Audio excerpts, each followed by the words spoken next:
And welcome to 540 Studio, The Beyond Season 3. Hello, everybody out there in YouTube land. I hope everyone is doing well and having a great time. And we are back and we're going to talk about stuff and having a great time. And welcome to basically The Beyond, quote unquote, a little rebooted.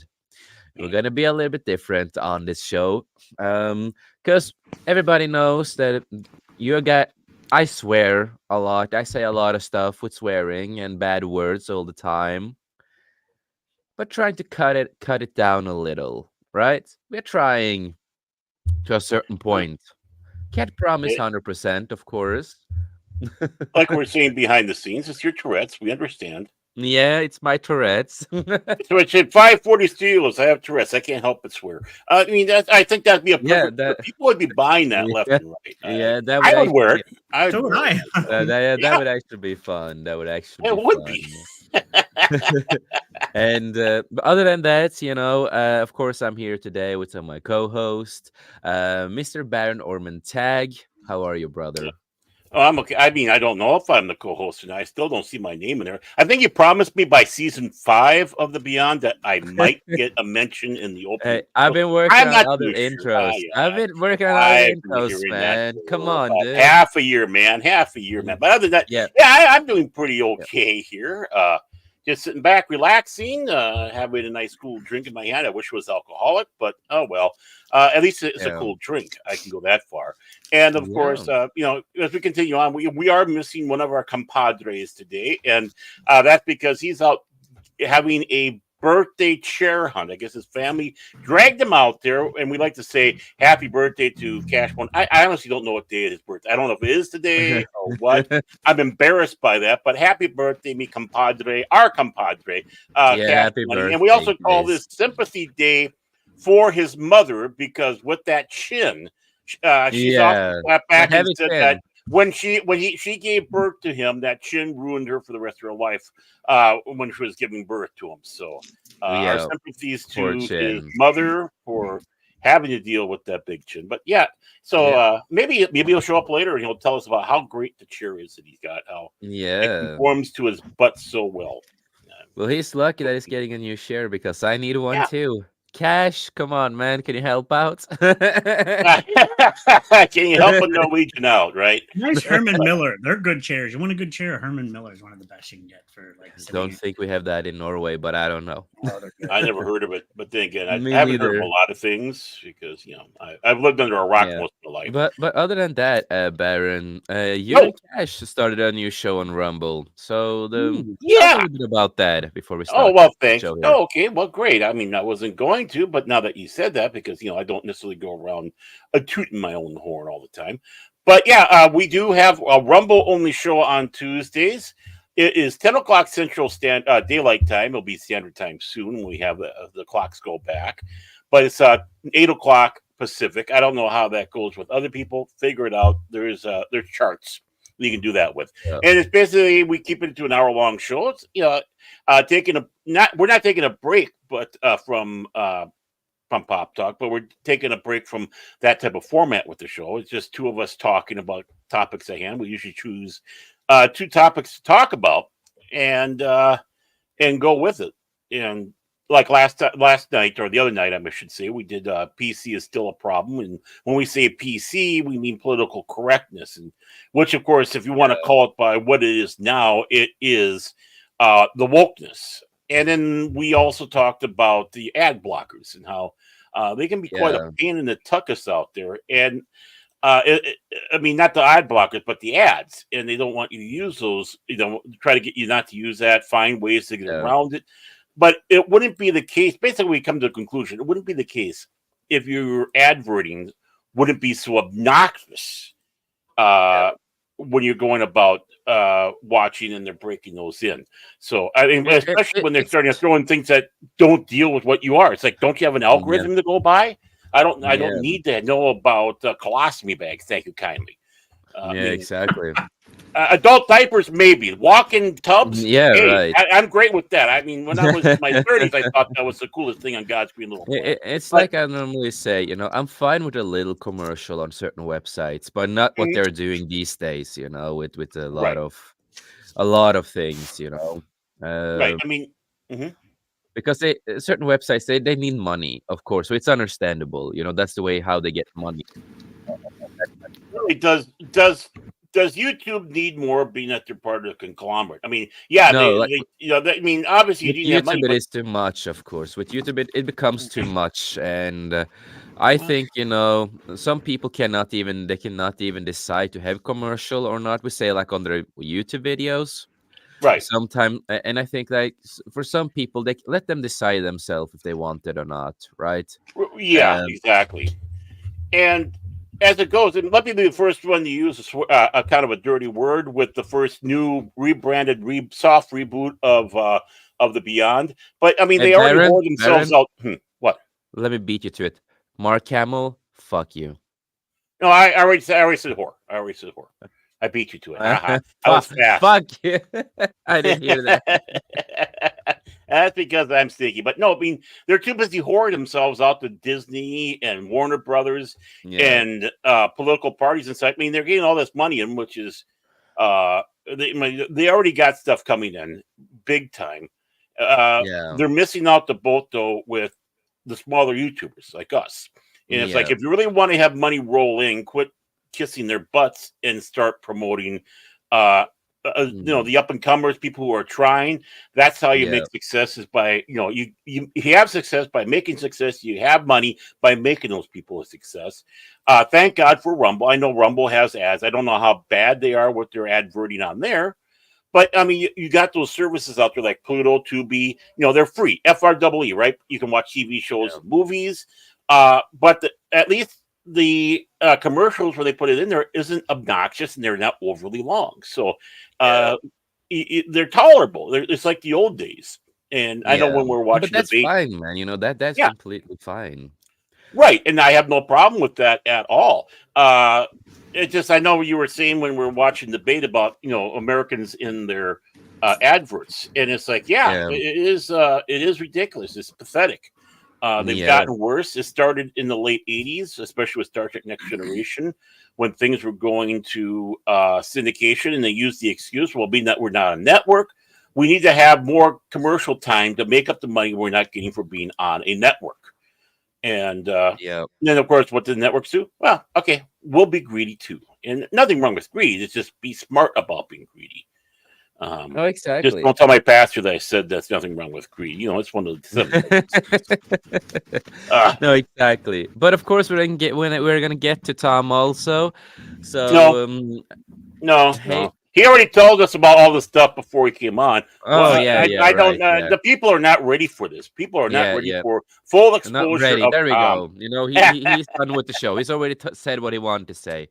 Uh, Yeah, he's part of the five. Not ready for You 540 studio bleeping, bleep, players. bleep, bleep. Oh, wait, there's we're on again. No. beep it. Yeah. But Eh, Tom, brother, hail to you, man. And how are you? And again, you have a released book and all that kind of stuff. So just please, you're allowed to do that. At the beginning of the show No, today. before I do, a question for you, Ben. Now, you don't have to give me, but how old are you? Me? Yes. Oh, I'm 17. No. No, I'm 55 at the end of this month. I'll be 56. So Okay. yeah, Oh, you're close. I thought you were younger than me. Okay, I'm 52 actually next ooh, week. But yeah, so you're from my era too. You right, remember yeah, commercials on television when you were talking about the ads. I oh yeah, used to love it. Commercial comes on, it's time to go up and go to the fridge. It's like, okay, go right. get a snack. I used to love Hmm. commercials. I'd watch WKRP and then there's a commercial and then okay, run or just Saturday morning Right. cartoons and it advertises toys that we'd end up wanting to buy. Like, Mom, look at that. And you're like, yeah. Oh yeah, yeah. But We never left the TV then. That's for sure. oh god, no. Saturday morning you were like sitting eating cereal or watching and just watching. Oh look, I want, and then I you saw want this that stuff. toy, man. Oh But my god, look at that. oh yeah, no ads. I discovered this when I was going to host Mike's show, the Comic League schedule this week. He ended up coming on anyway, but I was set to host it, and I had to find links. Oh my god, some of these sites that you have to deal with have so many ads. You're like, oh, Hmm. I gotta click. Oh, I can't even show the article because there's ads covering it. What the hell? So it's like, Yeah, oh, such a nuisance. But I get the algorithm in YouTube. I mean, they are a Google owned by them, so it's not like they're right. poor. But I understand they got to make a profit. That's how they make the profit. So it's Oh understandable, yeah, And right. hey, Yeah, we get paid as YouTubers for the commercial shown too. So if I you're don't. advertising, well, after a while, I think if you have advertisements, you're working with the advertising, you'll get paid for that. It takes a while But for you that's to get it. completely different It is, because it is, it is, it is. Right. YouTube That's can give different.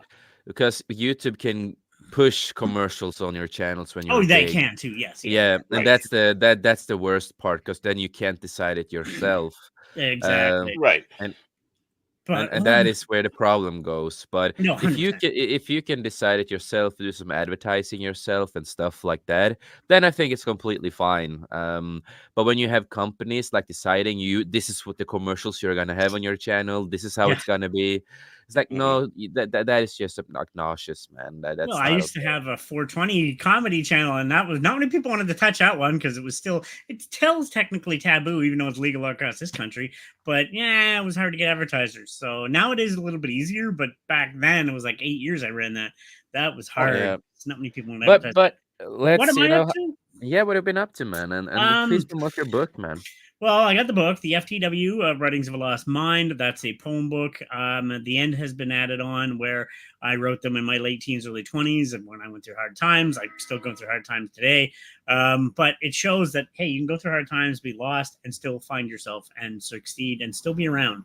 Never give up on yourself. Yeah. There's always numbers. I leave numbers to anybody around the world, and I leave a website with all the world numbers that you can call if you want to seek help. I'm a big proponent. Oh, damn the freaking train. You're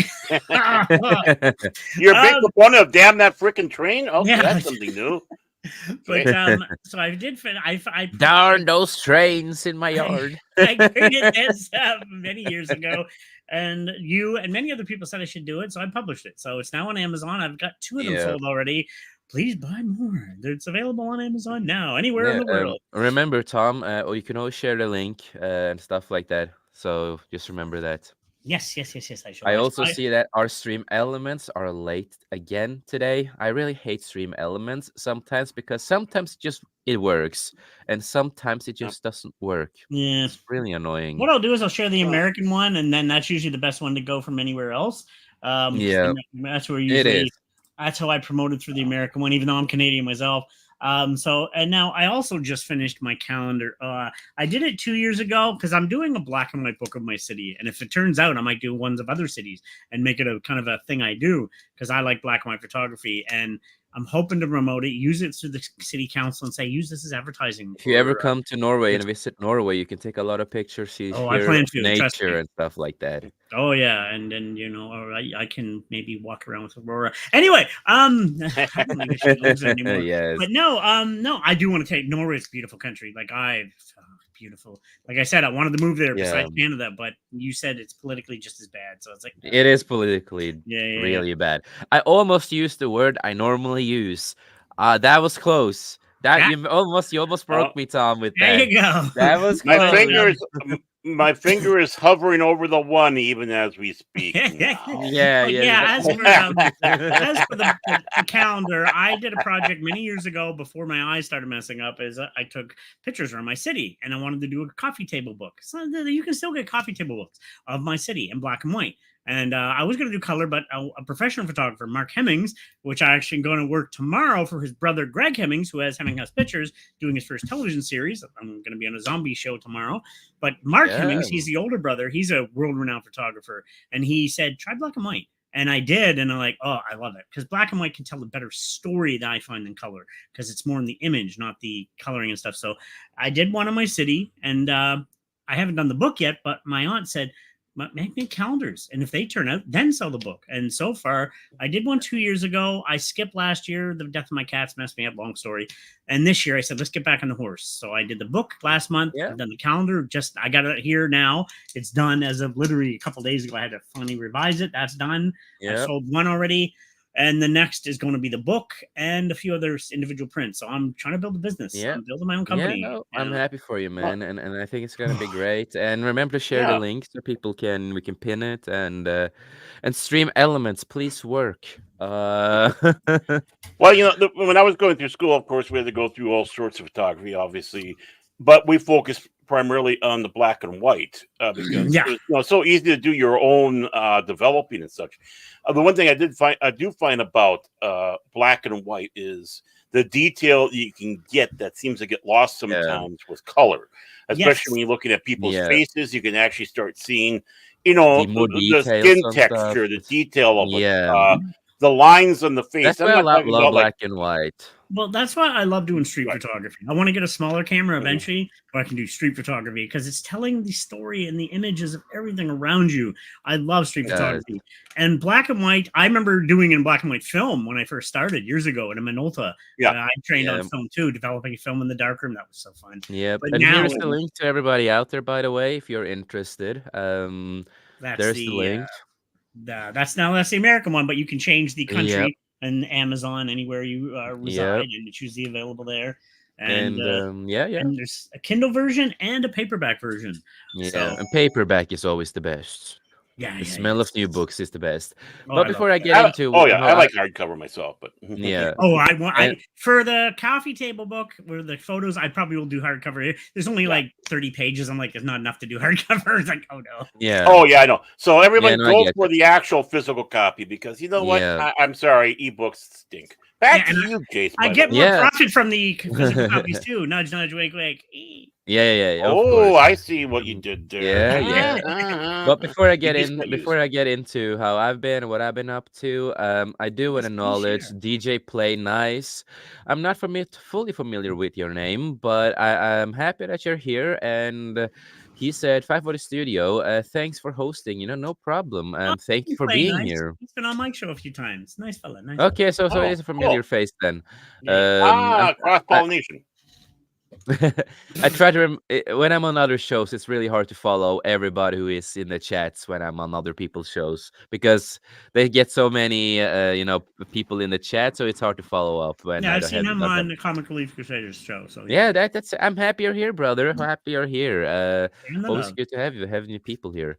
And I do want to say hail to Netcat, the straight version of Prismatics, and the version who doesn't sleep like Prismatics. And shout out to Oh, Prismatics, man. Hope you're feeling better, brother. yeah. We miss you, brother. And of course, we have Hunty. Of course, we have hail to you, darling. Hope you're doing good. And she said, hey to all. And so, hey to you Hey, too. Auntie. I hope you're doing good. And look at that. Look at that. After like almost, over 18 minutes, Stream Elements start working. Well, happy hour's over. So finally staggered out of Happy the hour is bar. Now over. it's here. Yeah, I mean, yeah. So a happy hour ended at 6:30 our time here. So it took a little bit to stagger into the studio What to is Yeah. do its job. So if I may ask? What is Stream what? Elements is a website. It's part of streaming system. You can put in a lot of links like I have done. You can also use that as a party to go to merch websites and make merch. And you can also get promotions to play games and earn some money if you stream games. And You, it's a lot of stuff like that. you know that thing we were talking about with ad blocker? Well, yeah, this is the thing that we want to hit with ad blocker. It's just Chase is spamming us with advertising all across the board. Buy my stuff. I tell you. Yep. You're not safe And anymore. not safe. And Hunty said, "Hey, you didn't need to say Henry Cavill's name to summon me." No, I didn't need to do No, that this yeah, time either. But yeah. I'm Never told I do look that. like him. Wait, no. Don't say that. Hunty's gonna find you. Hey, Yeah. I'm lonely. No. I People look call like me, I'm. people call me a Jenna Ortega simp. Okay, she's a hardcore Henry Cavill simp. Hey, I'm a Hey. grime simp, so hey. Hey, you're the one that sent me the picture, okay, Chase? So I'm I entitled. didn't send you You anything. You saying have no that? proof. I didn't send you I you anything. want me? I can bring it right up right now No, to I my didn't send you Discord, anything. man. With that being said to me, I have the obligation. I Yeah, have you the have. Oh, permission yeah, to yeah, call sure, you as. yeah. I'm But not a I simp. haven't. I haven't yet. I'm not a I'm just saying. simp. Mhm. Mm-hmm. Oh, I'm a Yeah. grime simp. I just admit to it. Yeah, you admit it. But That's fine. Now, what? I have Claire nothing to Boucher, I admit. respect. The person behind the character, I Yeah, respect. I actually want to work yeah, with her, but the character she created, Grimes. Oh, I'm totally yeah. in for the character. 100%. And DJ Play Nice said, "Yeah, I caught you for the first time on a live show in the last few days. So, yeah, No, dude, I'm happy to have you here. I hope you will enjoy the show. This is a more of a rebooted show today. And we're also streaming on two YouTube channels today, actually. So, also, if you people want to go and please subscribe to Bear Norman Tech's channel too. that's Um, me. yeah, that's you." Yeah. Yeah. And Hunty, she's laughing, and then oh, Jace, are you gonna talk about Nintendo lawsuit against Palworld? I don't even know anything about the lawsuit, so I unfortunately, don't know. no. Yeah, I thought I that. heard I thought something, they but dropped that because they couldn't touch them, unless there's another Yeah, so I one. don't know anything about that, unfortunately. yeah, I thought I heard something like that too, where there's something up, but it was dropped, and Yeah. I don't know. Yeah, Uh, I don't know. yeah, that's something you have to ask. If Cass was here, he'd probably tell you. But no, he's too busy trying to fit his Yeah, butt in the proper chair right now. yeah. By the way, And Crash, if he's not on, Baron, let me just say, drop the link to your channel. Oh, okay. exactly. Well, you're making me Uh, work. Come on, man. Come Cash, on, man. when Cash is not here, I always say, everyone Nah, says happy birthday. I say happy coming Cash, alive day or happy being born day. One of the two. I always Cash try to day. flip it up. Happy Cash Cash Day. day. Hey. For sure, eh? um, Yeah. A for sure, A. But no, Hey, for Yako me, Day. what I've been up to, I've been working a lot. Also working a lot of intros and stuff like that. And yes, we will have a new intro here too. But I Yeah. prioritized other people that actually paid me to work. Uh, so I That's what wanted to it's get about, man. You're gonna make Who? money. so, It's like I get it. yeah. So I wanted to finish up that, Money, and that I did. money. And no, I've been sleeping a lot, been trying to sleep a lot. As you can hear today, my voice is a little tired because of my illness, and it's hard to get really good sleep when you have the illness that I have, unfortunately. But it is what it is, you know. It is what it is what it is. Not gonna be sad about it, you know. We get And it. You're Norwegian. I'm Norwegian. I mean, yeah, I mean, it's an illness that about 4 million people have, Yeah. all on a certain. Yeah. Yeah. Speaking of Uh, Norwegian, you've all seen the show Vikings. No, mhm. You haven't? Oh, brilliant show. no, I never really cared about it. I mean, I started Uh, seeing little bits and pieces of it. I rolled my eyes and Chef went, kiss. I wandered away. But I found out something today. One of my favorite characters, Bjorn. I love that scene where he's getting the arrow. Oh, it's just a brilliant scene. So well done. He's Canadian. I didn't know that. Yeah, there's a lot of Canadians in the shows. And Yeah, on top of that, he's on Heels because I'm watching second season of Heels because yeah, he is. Yeah, I was No. like, oh my god, he knew I looked familiar. Like, oh, it's so weird to see him talk with that southern accent. Like, oh, he's from Vancouver originally. Like, oh, wow, Eh? he's a. for sure, eh? Yep. We give you our thanks, Odin. Eh? By the way, I did try to drop that, but you know what? I don't have a wrench after my name. What? So me F You Yeah. don't? No, Yeah, I don't. write in the chat. My Just name. write in the chat. Write in the chat. I did put normally. it in the chat. I put No, it in just the write chat. write something normal in the chat so I can make your wrench, man. I didn't Oh, know okay. you were. Just say Oh, hi. okay. Something normal? Okay, I will. Man. I didn't know. I Come thought you on, were, man. man. Come on, man. Jace Pop's a bad dude. Then one more because I hate this new layout on YouTube that they have got them a heart and smiley faces on the side. There we go. Come on. So let's see here. Jace hates hearts and smiley faces, people. That's like me. I learned how to work. Because where I was going to do the episode with the comic, I actually got access to the official channel. That's different. And then I realized you have to set up Rumble separately because you have to set that up before. Oh, what a pain! There we go. Yeah, what a now you are a wrench. Now you can pop the link to your channel. Oh, I'm a wrench now. I feel special. Yeah. Short but special. Yeah. I'm trying my best to get everybody in the company to have a wrench. I thought you did, but you didn't apparently. No, but I have other powers. Yeah, you do. You have other powers here. Oh, now it's telling me that I'm a moderator. You're now a managing moderator for this channel. Ooh, yay, Oh, close. I already know. You don't need to talk to me. It's like that. Not the first time it Buy became. my yeah. book, or I'm banning you all. No, I'm just kidding. I don't have. um, and so everybody, if you want to, please go and subscribe also to Bear Norman Tag, and Definitely. also It's up. and also Tom, of course, if you also want to share your link to your channel.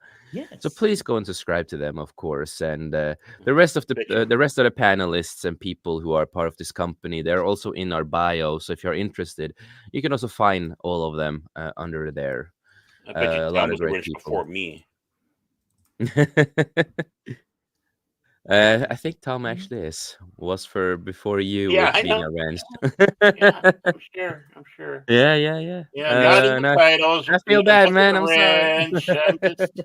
I see where I'm at. I see what I am. Okay, kick me Yeah, to the curb. But you know what? At least Cash isn't here. That's what makes things even better. yeah. Phil McCracken is probably happy about that. Oh yeah. Don't say his name too much. He'll Yeah, show then it up. will pop up. I think he's watching Pacific 4 Mm, playing this game, so he should be. It's yeah, Lollipop Chainsaw, so he gets to do a lot of yeah. upskirting in Oh, that that's game. fun to So watch. that'll keep And him happy. Fun and I've game, been a doing guilty pleasure, but fun to play too. It's a fun game. yeah, and also I've been rewatching stuff. Been talking a lot with my dad. Hmm. Because my dad he rewatched Rebel Moon. Yeah. Um, and he absolutely loves that movie too, just like me. Um, and he rewatched it. He had to call me, and then we started debating and talking about the first movie, and then he's gonna rewatch the second one, director's cut. Hmm. And but we started talking about the story. We just started talking about what's going on in Rebel Moon in the director's cut and everything like that. And he's just like, I just want a third movie. I want this right now. He was just so hyped because of that movie. And my dad just absolutely loved it. And that's the Nice. first time in a long time, I've never heard my dad go detailed of stuff that he loves, right? Yeah. And don't get me wrong, he loves Star Wars, but he's never Yeah. gone in super into detail of why he loves it and the story and Mhm. stuff like that. Hmm. But Rebel Moon is the first time in my lifetime he really went into like really detailed, even like how the ships were designed. That Mhm. inside of them they look really old at the same time, really sci-fi. He went into so much details of what he loved about it, right? Mhm. And for him it also reminded him like back in the day of space opera-ish movies and stuff like that. And he got all these nice feelings back again, as he felt like a child again, having a great time Mhm. with a movie. And so it's a lot of fun, just talking with my dad about Rebel Moon. What? So I did my rewatching also. I don't know how many times I rewatched Rebel Moon Part 1 and 2 now. I had a uh question for you, Jace, if you don't mind. Do you and your dad watch English versions or Norwegian translated versions?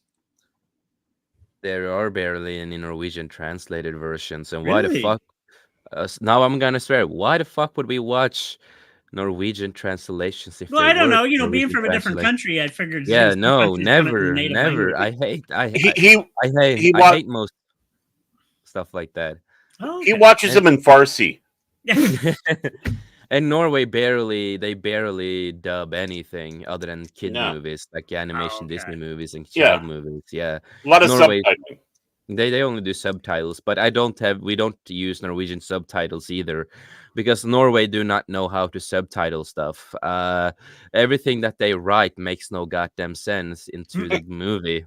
Norway, you need to be better at doing the subtitles. Many times when I watch movies, like I only watch Norwegian subtitles in cinema, Hmm.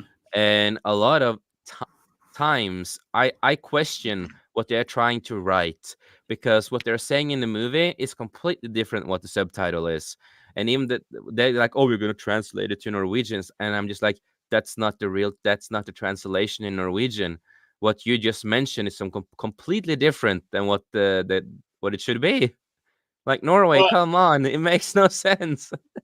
I know like Canada has a certain amount that they have to put Canadian content into something. You can only Oh, put tuning. you can only put elg so often into the translation before it starts getting crazy. It's like, who cares about the fucking movie? Oh, Yeah. I said a naughty word, but I Oh, actually used to I do have a question. I used to yeah. DJ, and we had to play certain amounts of Canadian music. Eh? Mm-hmm. So I played a lot of Bare Naked Ladies. I was like, there you go. Then I got And told yeah, apart. DJ, Oh, yeah, poor guy. DJ. Awesome. I It love the is music. it is really frustrating. It's like I love anime, so I love to go to the cinema to like watch anime movies and stuff Mm. like that. But the problem is it's Norwegian subtitles, Mm. and if you think Norwegians are bad at doing subtitles for American movies, it's even worse when it comes to Japanese anime movies. It's even worse. I honestly don't know how bad the subtitles are until now that you sat back and started saying Yeah. it. I do have So a that serious question. Oh, sorry. Go on. yeah. Before that, I just also want to say, hey, Hunty said I got Hogwarts Legacy today. Heck Hey, cool. yeah! I Finally, I'm still want to get happy. that. I want to get that. That looks so It's a good. fun Be- game. It's a Mm, fun mm. game. Yeah, look out because you got Animos running around in there waving his wand around looking for the lesbian spellcaster. Um, Well, to me, I But mean, with the new PlayStation 5 coming out soon, the original ones are probably going to go way cheaper. I'm like, oh, I might be able to buy one finally. So I was like, yeah, and Baron, you want to ask something? yeah, I mean, it's a serious question because you were saying about how your dad said about 30. Do they have plans of making more movies for the Rebel Moon series, or is Yeah, that it? he has. Okay, 'cause Yeah, I really honestly didn't know. I didn't. I yeah. mean, I didn't know if he was No, just going to do a duology and that again, was it. mm, Zack Schneider started creating these movies long before when he mm, was like mm, in school.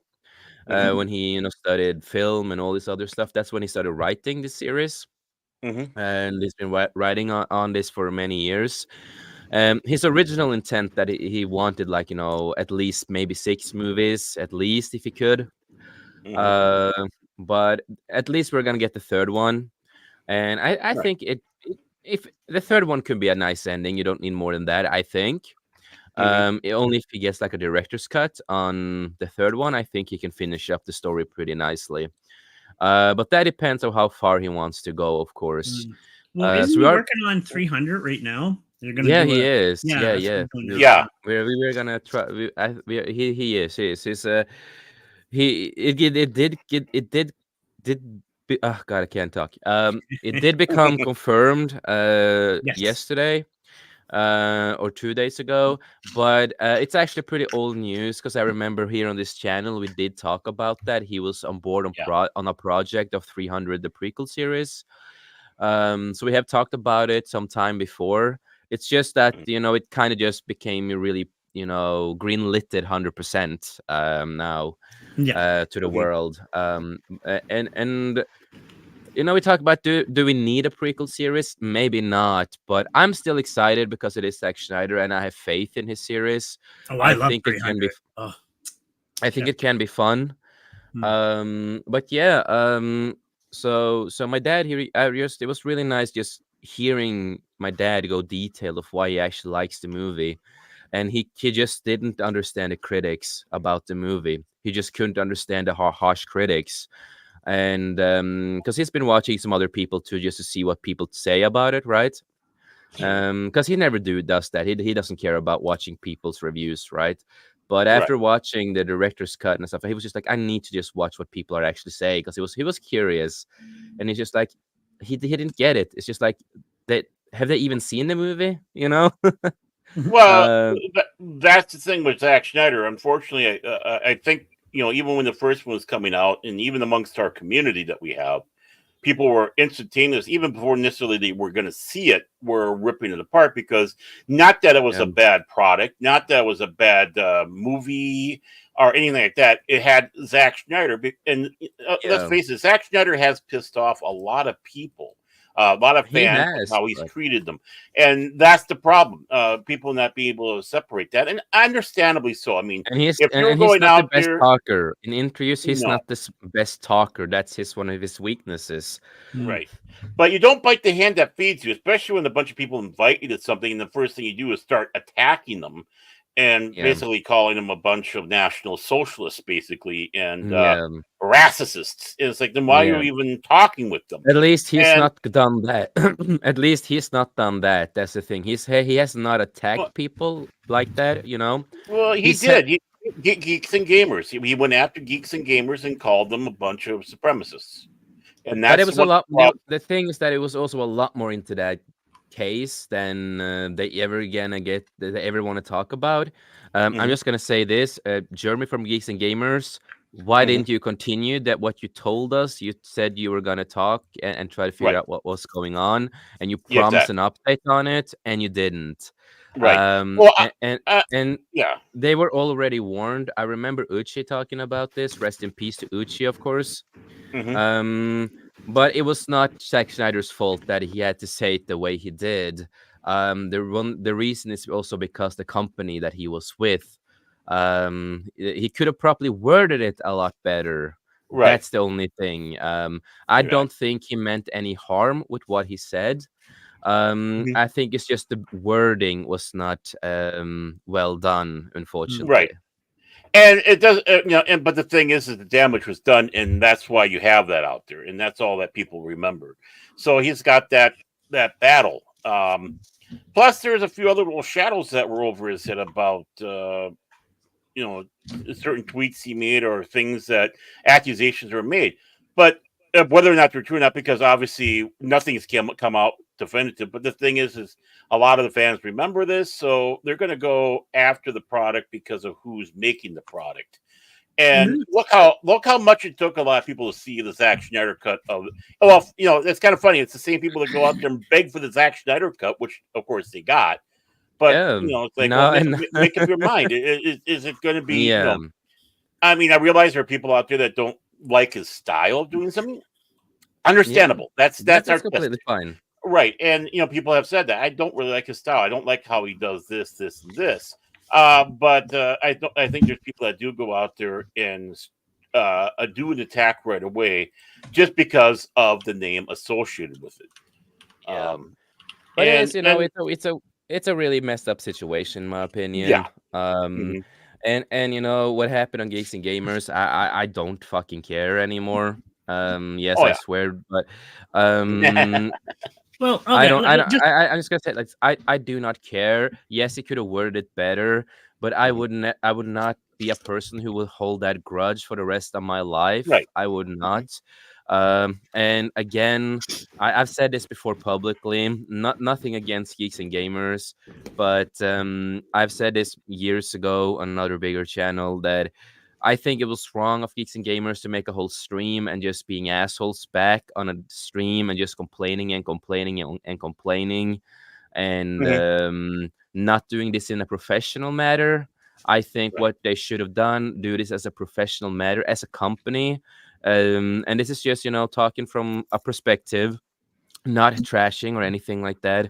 But I think it would have been a lot better to do this professionally behind the scenes, talk with Uchi, try to talk with Zack Schneider, and just try to fix it up and getting the context and see what sorry, see what happened and ask him also honestly why he worded it that way. Was it, all this kind of stuff, and just fix it behind the scenes. You don't need to make like a 2 to 3 hour stream just trashing and all that kind of stuff. well, You need. I think you should be more professional when it comes to certain stuff, in my opinion. I mean, tell me what is wrong with me, Jace? Because honestly, I don't have really a beef with any of my fellow content creators or any of that. Like this whole thing with the Zach, I'm just bringing up what people are saying because I'm just redoing the reporting. I have no problem with Geeks Gamers or Zack I mean, Schneider. I neither. care less. So I mean, like I said, when I watched Rebel Moon the first, for the first time, they went in with, okay, I have no expectations. I don't have any negative thoughts behind it. But I mean, I really Yeah. don't go out and I don't have a problem. I mean, about the only one is, well, he's dead now, Richard Arnold. If you brought up Richard Arnold, me, I'd cuss his name till the day he died. Well, the day he's dead now, but you know what? I don't care. You bring it up again, I'll start cussing and swearing that man's name out. And of course, Mark Hamill. But I mean, Yeah. even Mike Zero. I mean, when I do it, I just tongue in cheek make fun of him. It's because there's people out there. It's just okay. Let's have a little fun with this person. So if you hear me making fun of Mike Zero, I never bring anything out on the public Yeah. stage if I do have No. a personal beef with, especially my fellow Yeah. content creators. Mark Hamill is a different matter, but Yeah, no, and that's how I am. If I have a problem with someone, we say a fellow creator or someone in the communities we are with, And yes, I've said this. There are certain people that I do not like, and Mhm. I don't really have a beef, but I do not like, and I don't want to waste my Mhm. time watching. But I'm not gonna go around and say, they are the worst thing here, the worst thing there. If people enjoy them, I'm happy for them. If they enjoy watching them, a lot of them have made the name for themselves by, Yeah, working hard. And I still have a lot of respect. I just don't want to be associated with them. right. And that's it. But no hate at all. I can Yeah, be like I did with when I mentioned geeks and gamers now. It's just being critical about the situation. I just think should have been more professional, but it does not come out from hate or anything like that. It just comes out that I feel certain people just need to be a little more professional with certain things that's going on, instead of just going on the hate train and build that hate train, and just do that whole stupid thing, and just be more professional, especially when mhm. you have a company, especially if you're a boss for a company. There is something called more professionalism, and not acting like he did that day, in my opinion. Just a fair my opinion. Does that mean we have to be professional now? Damn it. Damn it. Anyway, But oh, yeah, Tom, you want to ask something? well, yeah, I was actually going to add to this part to there. Like, well, one first things first. I never understand the thing of attacking fellow YouTubers, attacking other ones. We've dealt with that with a certain person of elsewhere, and I was like, this is childish. It's like we're adults. We're all in the Yeah. same business. We're all trying to make it doing this. And on top of other things, it's Yeah. childish. I mean, we're And hey, here. if you have problems, talk behind the scenes like Yeah, like grown ups. exactly. But you know why they do that? Views. They want to get click views. It's Oh click yeah. views, and it's just Yeah, I that's think that's the thing. it's weak and it's pathetic. Zack Snyder. Yeah. I've been a fan of him for years. Like Dawn of the Dead, one of my favorite. George A. Romero is one of my all-time favorites in the horror genre. Yeah. And he now the only besides Running Zombies, which I still love that film. He really did it justice. In the mall, the whole thing. I was like, that was a really good. And actually, I just rewatched Army of the Dead recently with Dave Bautista's new movie coming out. I said I haven't seen that in forever. It was done in a couple of years ago, but Army of the Dead's a fun film. So, and Yeah. I like the way he does film. I like slow motion. A lot of people hate it. I like it. As a filmmaker, a person that likes to be behind the lens of a camera, I love the use of slow motion, and it can tell Well, amazing stories. And and then, You just need to use it right. And I think yeah, Zack exactly. Snyder does. Sometimes he doesn't always know where to put it, but most of the time he does. And But with the director's cut, he knew where to put it a lot better than the original the PG cut. well, I'll say this: Justice League was one of my all-time favorite films when he did it. To me, that's a comic book genius. Chef's kiss. I loved it. I Yeah. want part 2 and 3, Dark Side. But people don't appreciate like when people talk about people behind their backs.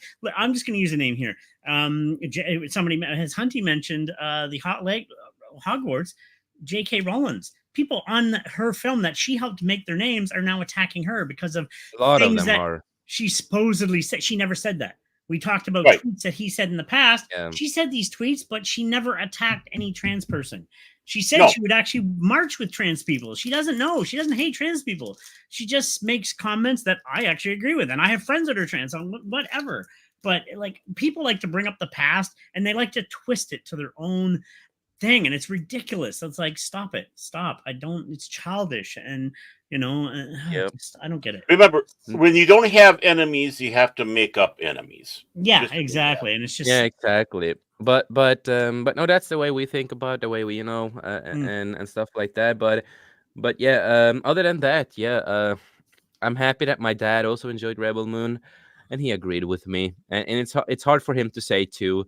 He's the one who loved Star Wars, made me love Star Wars and all that kind of stuff. But he's just like, yeah, I kind of like this a lot more than the Star Wars movies. He said, because this is everything that he also wants. For action and story, and it's like, yeah, yeah, we have same taste, man.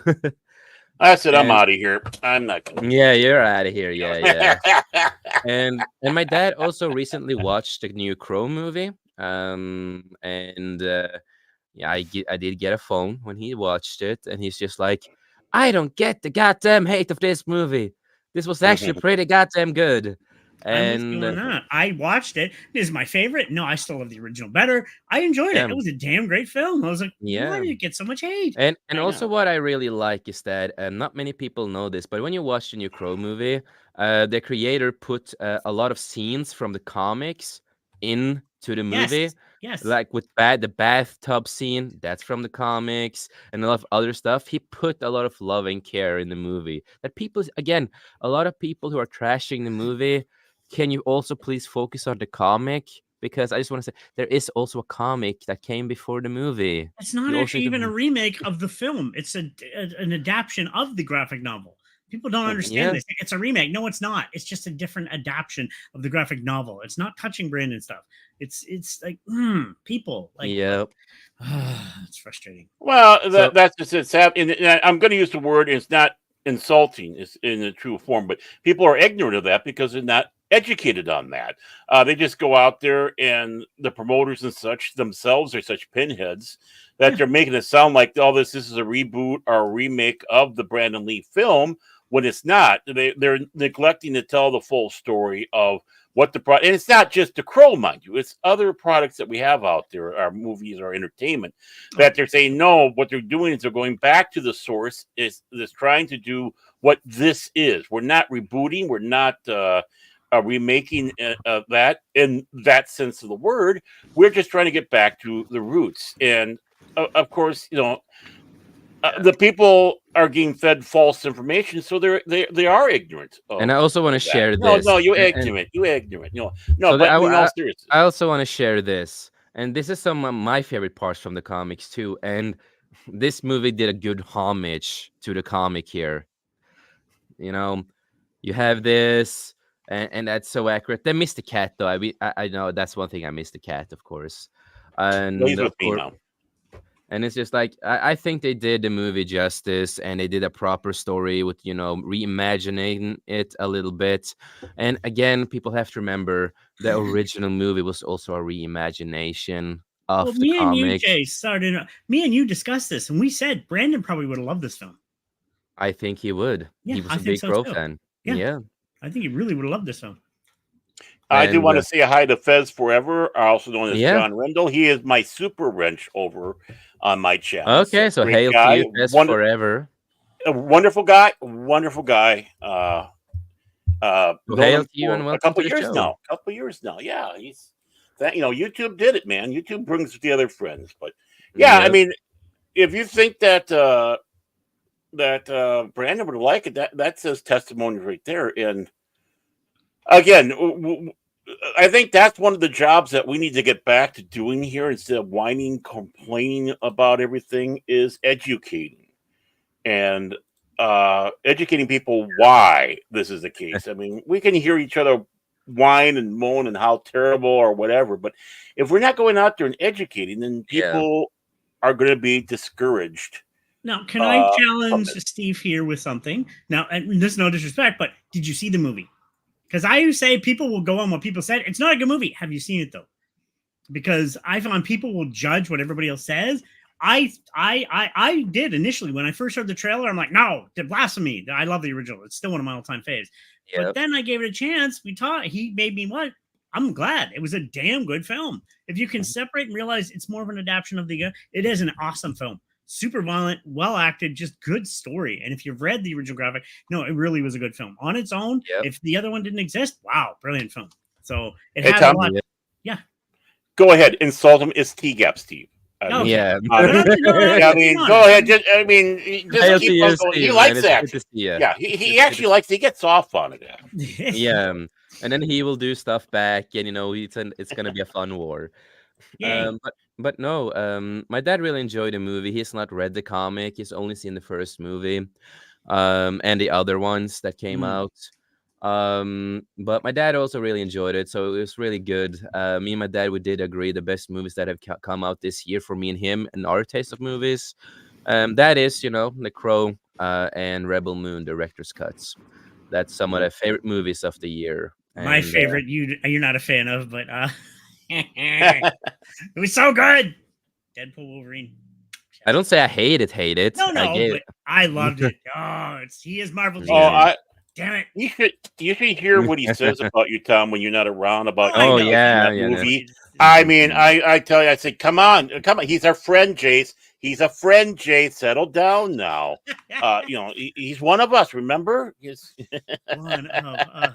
One. And also Steve said I have not however every single time Jace talks about why he loves this movie, he always goes because the comics. I don't say I love it just because the comics, but yes, it's a little bit because I also love the comics, of I can course. explain why. I know what you're talking about. I know what he's meaning and what you're talking about because it's not based after the original film. It's not a remake. It's more of an adaptation of the comic. That's why he's would Yeah, probably use what he's talking about. So yeah, no, it yeah, is well worth seeing. It is an awesome film. Yeah, and yeah, I was super skeptical of it, but I'm like, is it as yeah. good as the original for Well, me? No, Oh no. Brandon, it's And still also when I've talked I about the movie, I've talked about I really enjoy the story, the reimagine of what they yes, did, make it fit into more the modern world, but they did in a good way, in my opinion. And I loved the love story, and I love they expanded on the love story, and they spent a lot of time together. We don't know how much time they spent together, but through the movie, we know they spent a couple of months together because they spent a lot of times, what they did, pictures. They spent a lot of time.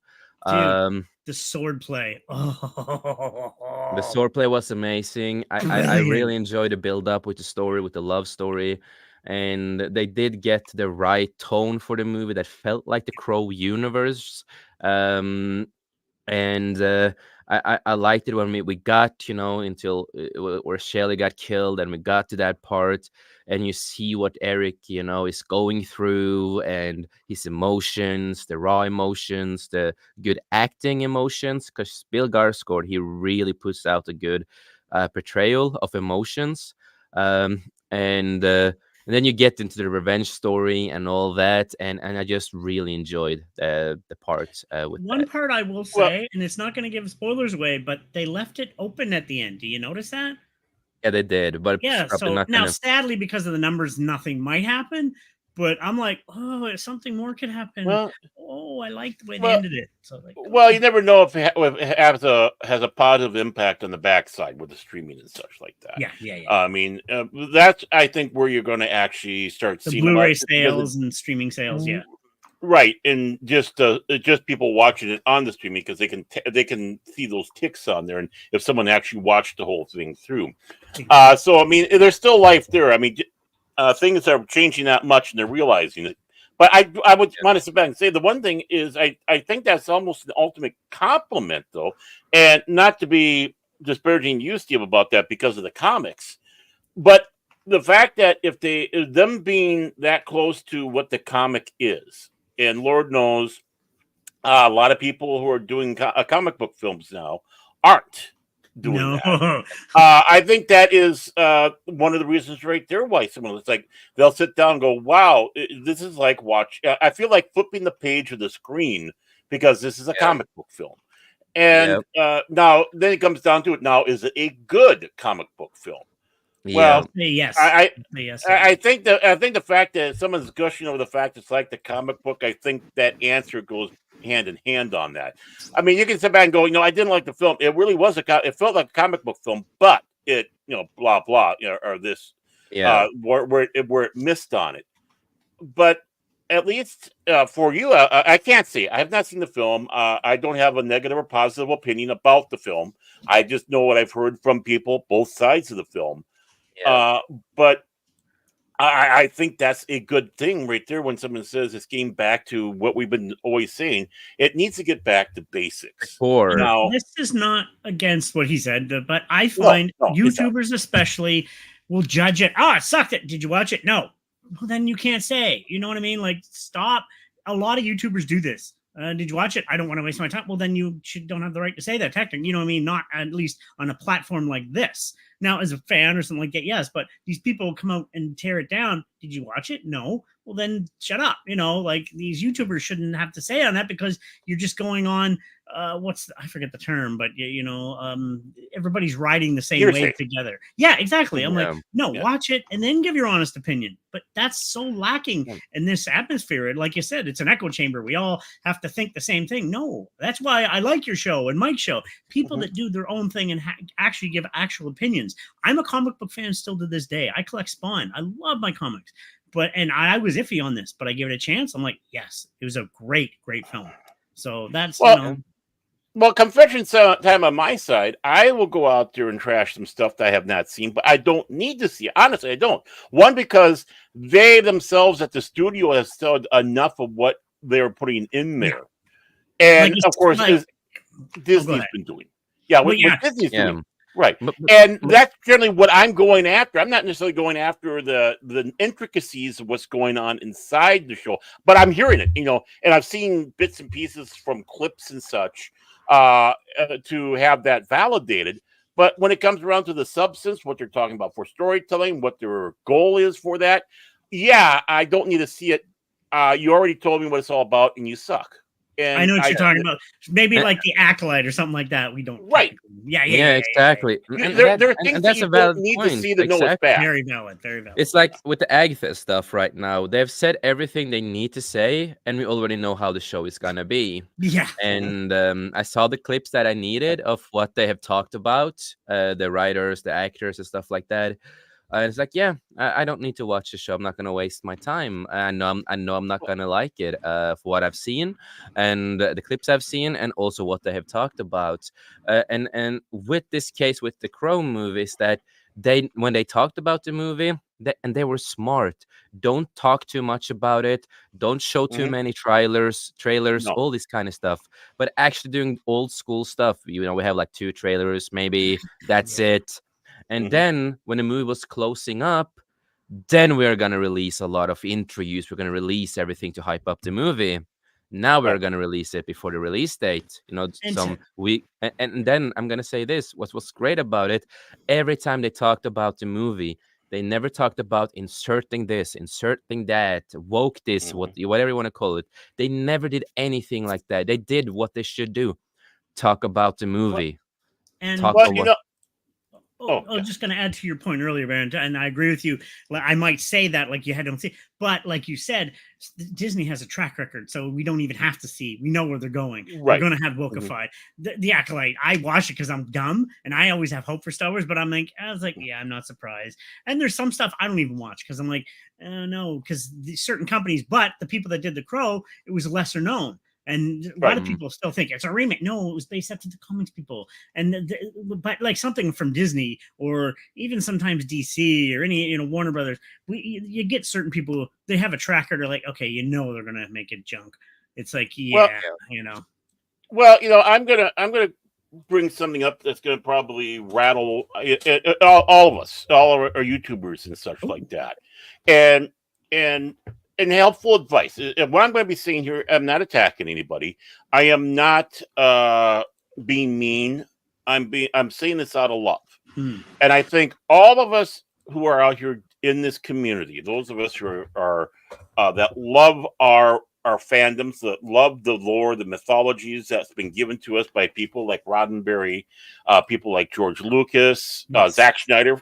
It doesn't matter who, right? And it doesn't mean that we all have to like. There are people that don't like I'm talking about the original Star Trek, but they like Star Wars and vice versa. But still, you respect the fact that it's part of our community. I hate using that word, but I'll use it. What we need to do is time for us to step down and get away from this. We already know what we're going to be fed, right? So why do we need to go out there and talk about what Disney is doing now with that next series, or what Paramount Minus is doing, or any of these people? We already know. Quit focusing on this because it is really, really, really old, and it's getting old. And you're going to start finding out, my fellow YouTubers, And again, this is if you want to call this a rebuke, fine. It's a rebuke, but it's out of love. It's not out of hate, not out of anger, nothing like that. I just want us all to be better. I want to have the best competition there is out there when you turn on YouTube. It's like who am I going to watch live stream and who I'm going to watch on the backside type of stuff, that type of thing. Is get away from it. They don't need to by going out there and talking about this stuff. You're giving them promotion. By going out and hate watching it, you're giving them promotion. You're giving them ticks. You're giving them validity. Yep. Talking about it is giving them validity. If you don't want to give them validity, let's get back to the basics and start talking about why we love this, why this stuff's important, the stuff from the old days. Start looking. Let's start being the new Starlog out there. And what I mean by that is Starlog magazine, before we had any of this stuff, was the premier science fiction magazine us geeks went to. And that told us all about the stuff that was coming out in the mainstream and also a lot of obscure stuff that we never heard about. The first time people heard about Doctor Who was in the United States was through Starlog. It wasn't even being aired in the area. It's like, what the hell is this show? What the hell is this Blake 7? What the hell is this the Wizard of Time and Space? What is Battle Beyond the Star? What's this Battle Beyond the Stars thing you're talking about? Our Star Crash, these lower budget and things weren't necessarily the best, but things that we didn't know. This is where we should be starting to pick up on. We have loud voices, and we have I think our job now is to encourage those that want to go out and do original filmmaking. Be it, we do have those channels on YouTube. What was it? Is it Dust or Rust? I can't remember the name of that channel that does original science fiction short films. And not necessarily so short films, but not full movies. Why don't we start combing over all that and telling people about it, giving links out there, giving these people promotion? Are we fed up with Disney? Are we fed up with Paramount? Are we fed up with the BBC? Are we fed up with all these people that are doing nothing but giving us this paddling? And all we can sit in the corner about is whine, cry, bitch, and moan, but still give them all this credence by watching, by complaining. Let's start using our power. And yes, a lot of YouTubers, a lot of you people out there have a shitload of power out there with what you say. Yeah. People will go, oh, this person liked this, right? And I'm not necessarily even talking about going out and talking about fan clubs. I'm talking about original fare that people are doing out there. And let's give this new generation what they need. And more importantly, as I sat back and said, this is the platform, or even Rumble, because Rumble's growing up. But all these things that we have for streaming that isn't being led by a blood-sucking monster, which these other ones are. Let's give these people a chance, like we want to have a chance to be heard as YouTubers, that we're not necessarily given that chance because, again, algorithms and other BS like that. I challenge every single one of you, my friends, and I call you my friends. I do love you all out there. I really do.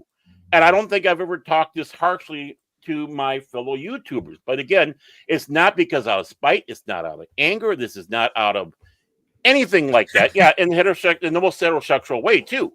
And, well, there's some female YouTubers out there, so definitely in a heterosexual way. But no. You guys have power. That's why we're here. You've influenced all of us. Let's start shining the light away from the evil. And I do call it evil because it is evil. And let's start cheerleading those that deserve it. That's Baron Armentag's little, well, I don't know. We can call it a sermon, maybe a homily. I don't know. Yeah, but can I add to it before he's done, just quickly? Oh yeah, go ahead, add to it. I don't want to step on it if you still have more to say. No, I'm coming to the end because I don't want to ramble. So I'm coming to the end. If there's something you need to add to it, Tom, go right ahead, man. I 100% agree with you, Baron. Oh my god, that was perfectly well said. Straight out. I'm serious. Holy shit. That's something that needs to be said. Like, I agree. I Yeah. don't do pop culture stuff on my stuff. I do a show with an AI and I do vlogs walking around my city. I rarely do pop culture stuff. I've been down that road. I don't even watch that kind of thing for the most part. It's Mm-hmm. the only time I do it is when I'm with you guys and my friends. I generally Right. don't do, I'm a gamer. I've streamed. I love gaming and stream, but exactly, I see too much of it. I can't Yeah. tolerate it because to Right. me, there's too much negativity. Why are we reviewing stuff? Why do we hate watch stuff? People actually hate watch. What was that cartoon, the Scooby Doo? With Scooby Doo isn't even in it. The Velma. Oh, Elma. Vera, Velma. Yeah, people watch that so much that it actually got a second season. I'm like, it was just from hate watching. Why are you giving this Yeah. validity? Stop. Right. That's no, I 100% agree. There's so much independent stuff. I myself, Jay, you want to do stuff. I want to do independent stuff. Review independent. There's actually this great independent short film with Jason versus Michael Myers on YouTube. Brilliantly Yeah. done. That's the kind of thing Mm-hmm. that should be reviewed. Local, other YouTubers, other creators online. Let's review independent people, showing they can do just as good, if not better, than these high Oh end. yeah. Look at when you're doing. And Steve said Velma season 2 was greenlit before season 1 aired, though. Well, that's a It tricky thing, though. That's a tricky thing, though. Just to break it, my apologies. That's a yeah, tricky thing. So was Acolyte season 2, yeah, but yeah, that bombed so bad it went down. yeah. And we brought it up I was before. gonna say something of the similar Well, stuff actually, let because me add to Chase, and I I'm just can. gonna say, let me just say this first. The things that they can still greenlit a lot of stuff before Right. something else airs, Yeah. but it also comes to how many are watching it, how does it did it not flop, blah blah blah blah. In all these all of these things has effects. And with Velma, there was a lot of people who like you mentioned, hate watched it. Some people enjoyed it, some people really didn't. Some people gave it a chance, some people did. But then Right. you had the people who just hate watched it, every single thing. Mm-hmm. And that gets traction, and then they get the views, right? And then they'll be Right. like, yes, we even though the show is greenlit, they will still decide, will we cancel it or will we continue? Yeah. And because they got so much views, of course they're gonna Mm-hmm. continue, because it didn't flop because of that. It didn't flop because of that. And Right. again, if you want to, if you don't want to watch something, just don't watch it.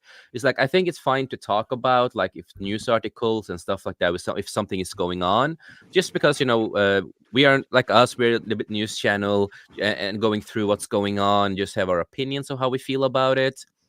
But one thing I will not do anymore. Yes, I used to watch stuff, give stuff chance, and just see what was going on, so I could talk about it with others.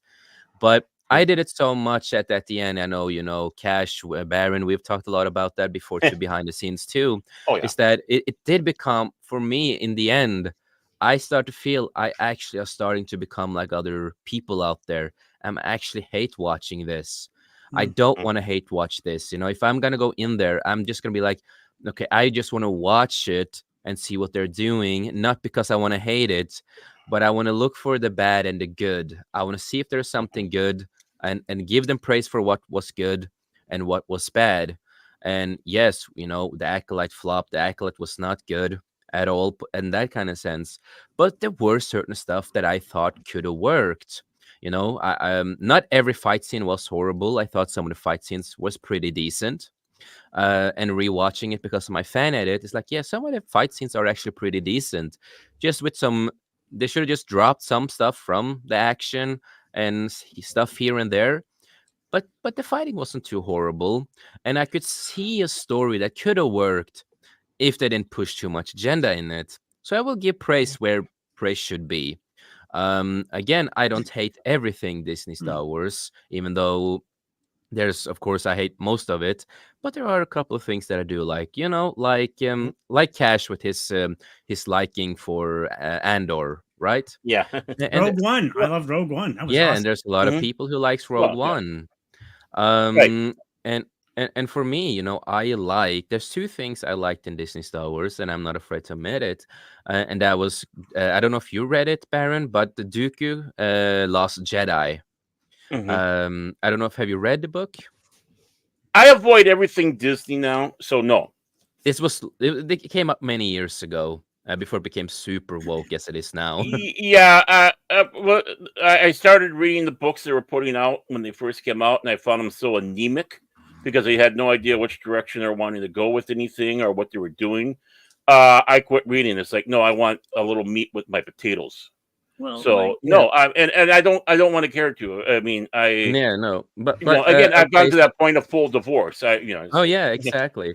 But I gave the book a chance because I was like, I had it in my store with audiobooks. So I yeah, decided yeah, to listen to it. And then I did buy the book to read it by myself.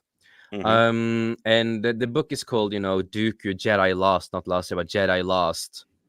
hmm And it's you get a lot of the, even though it's in the more of the modern version of Asash Ventress backstory, even though I'm not the biggest fan of the backstory 100%. But what I hmm liked with that book, created by Cavan Scott, I think that's how you say the name. What they did with the book is that they didn't write it as a normal book. They wrote it as a script for a movie in a way. And when they also did the audiobook of it, that's when I listened to it the first time, is that they had a lot of different voice actors, like a TV, like a radio drama. radio play. And it's that really drew me in. It's like that's what I want to hear from audiobooks.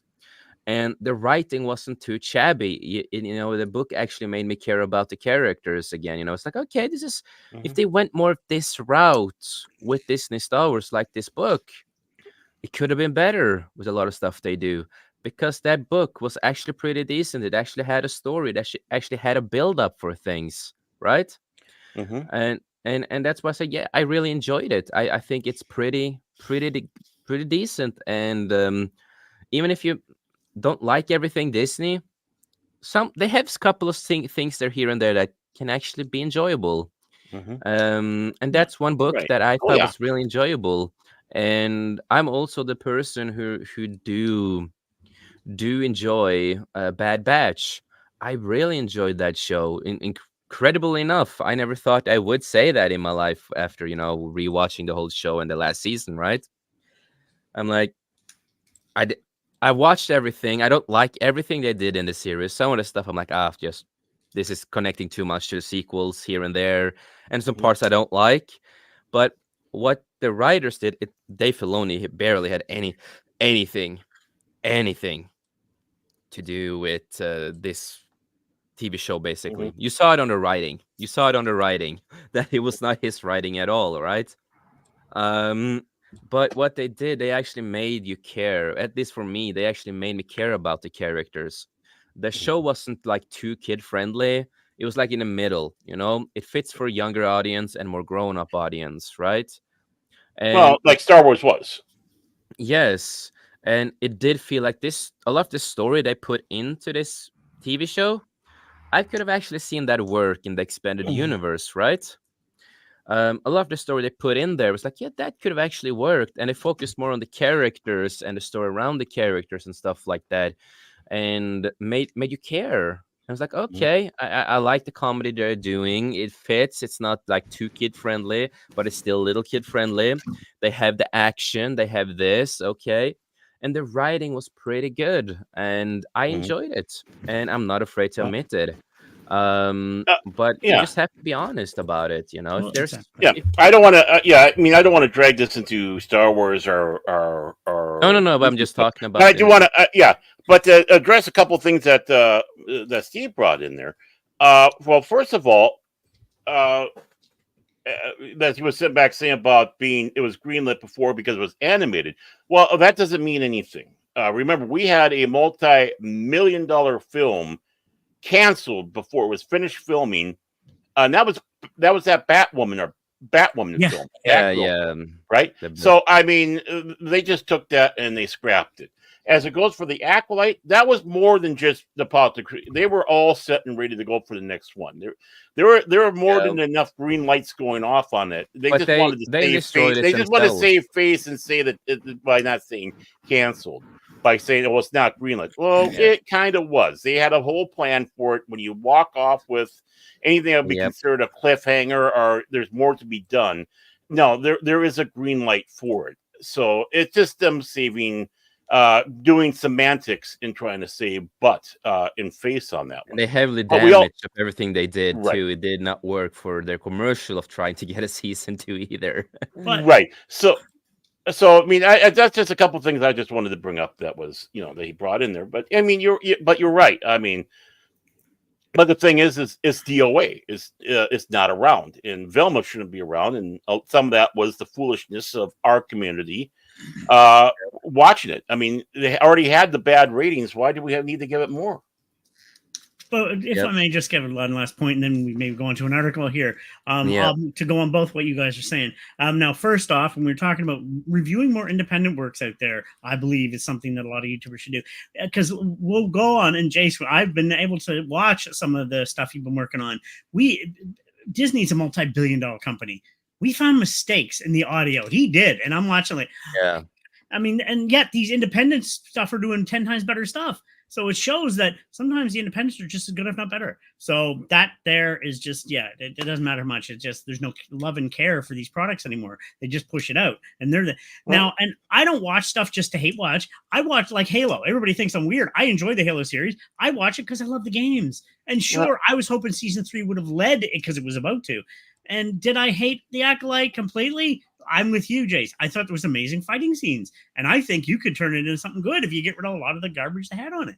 It had good points. It did. So it's just a matter of, but I don't hate watch stuff. If I'm not, there's a lot out there. I wouldn't waste my time on Velma. Never seen it. Don't want to touch it. It's Scooby-Doo without Scooby-Doo, and that's not Scooby-Doo. So no, thank you. And there's a lot I don't watch because I'm not going to hate watch something. To me, I watch because and trust me, I've been disappointed. Acolyte was garbage, but I give it a chance because I love Star Wars. Halo, I enjoyed the Halo series. Some people think I'm nuts, but I enjoyed it. So, I mean, I watch something because I like it, and that's what we should do. Watch what you like. Don't waste your time on hating something. That's dumb. Yeah, we only have so many heartbeats in our life. We don't need to go through it miserably.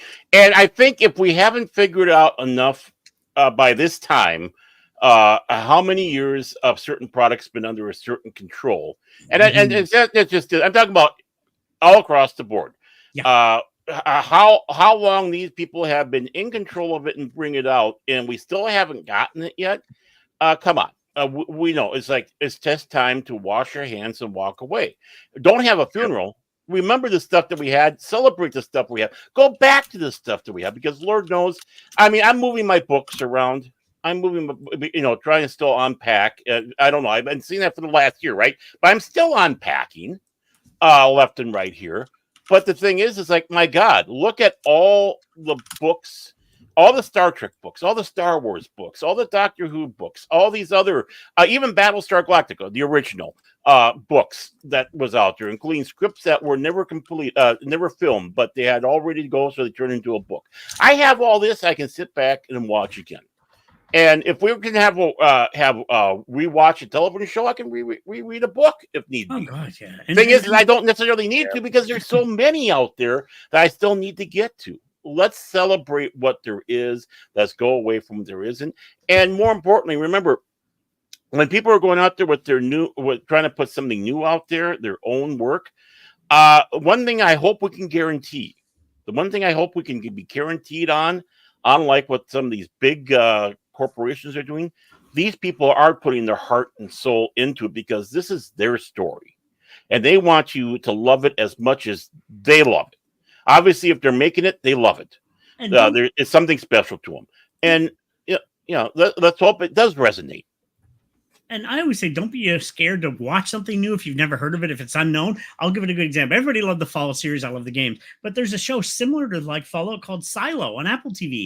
It was great. It's a brilliant TV series. Online now. It was so good. It's very similar. It's a vault community. It's not Fallout, but it's very similar. And they're in a vault. The world's gone messed. And it's called Silo. It's on Apple. And I watched it and I'm like, oh, this is brilliant. So give the unknown a chance. You might be surprised. Mm-hmm. Don't go on these big studio things, and like the unknown sometimes can be like, whoa, that was awesome. So Well, Star Wars was unknown at one time. Star Trek was unknown. I remember seeing it in theaters when I was a kid. Oh, the original Star Trek. Yeah. Star Put Trek it in my face. Doctor Who was unknown. You guys got to see the original Star Wars in the cinema. I'm gonna use my F word here. Fuck you guys. Hey, I And had to T-Gap, pee the you, first you, time. I was you a kid and drank a lot of pop. I had to go to pee a lot during the film. So remember T-Gap? There was one word I did put in there: hope. Hope. yes, yes, It doesn't necessarily mean that it is going to be good, but that they're going to put it in there, and you hope. And just because they're putting their heart and soul into something, yeah, it doesn't mean it's going to be good, but at least give it a chance. yeah, exactly. We never know. Yep. And the fun thing about Ed Wood films is, to the point, even today, you can't hate watch those films. They're too much fun to watch. They're fun, exactly. And And if you get, I think it is because he did put heart and soul into those films that do make them a cult classic that they are, no matter how bad they are. and Baron, you probably have seen these. If you don't like the original versions, chances are Mystery Theater 3000 has versions that are fun to watch too. Yeah. Our I know. Riff Tracks, our Cinema Titanic, Yeah, or yeah. any of those guys are, what they did afterwards. And I know that they did Plan 9 from Outer Space. Yeah, Sit yeah, back and have fun, man. Yep. exactly. And that's just it. And that's what those films turn into. If you can sit back and watch and enjoy, well, there is heart and soul.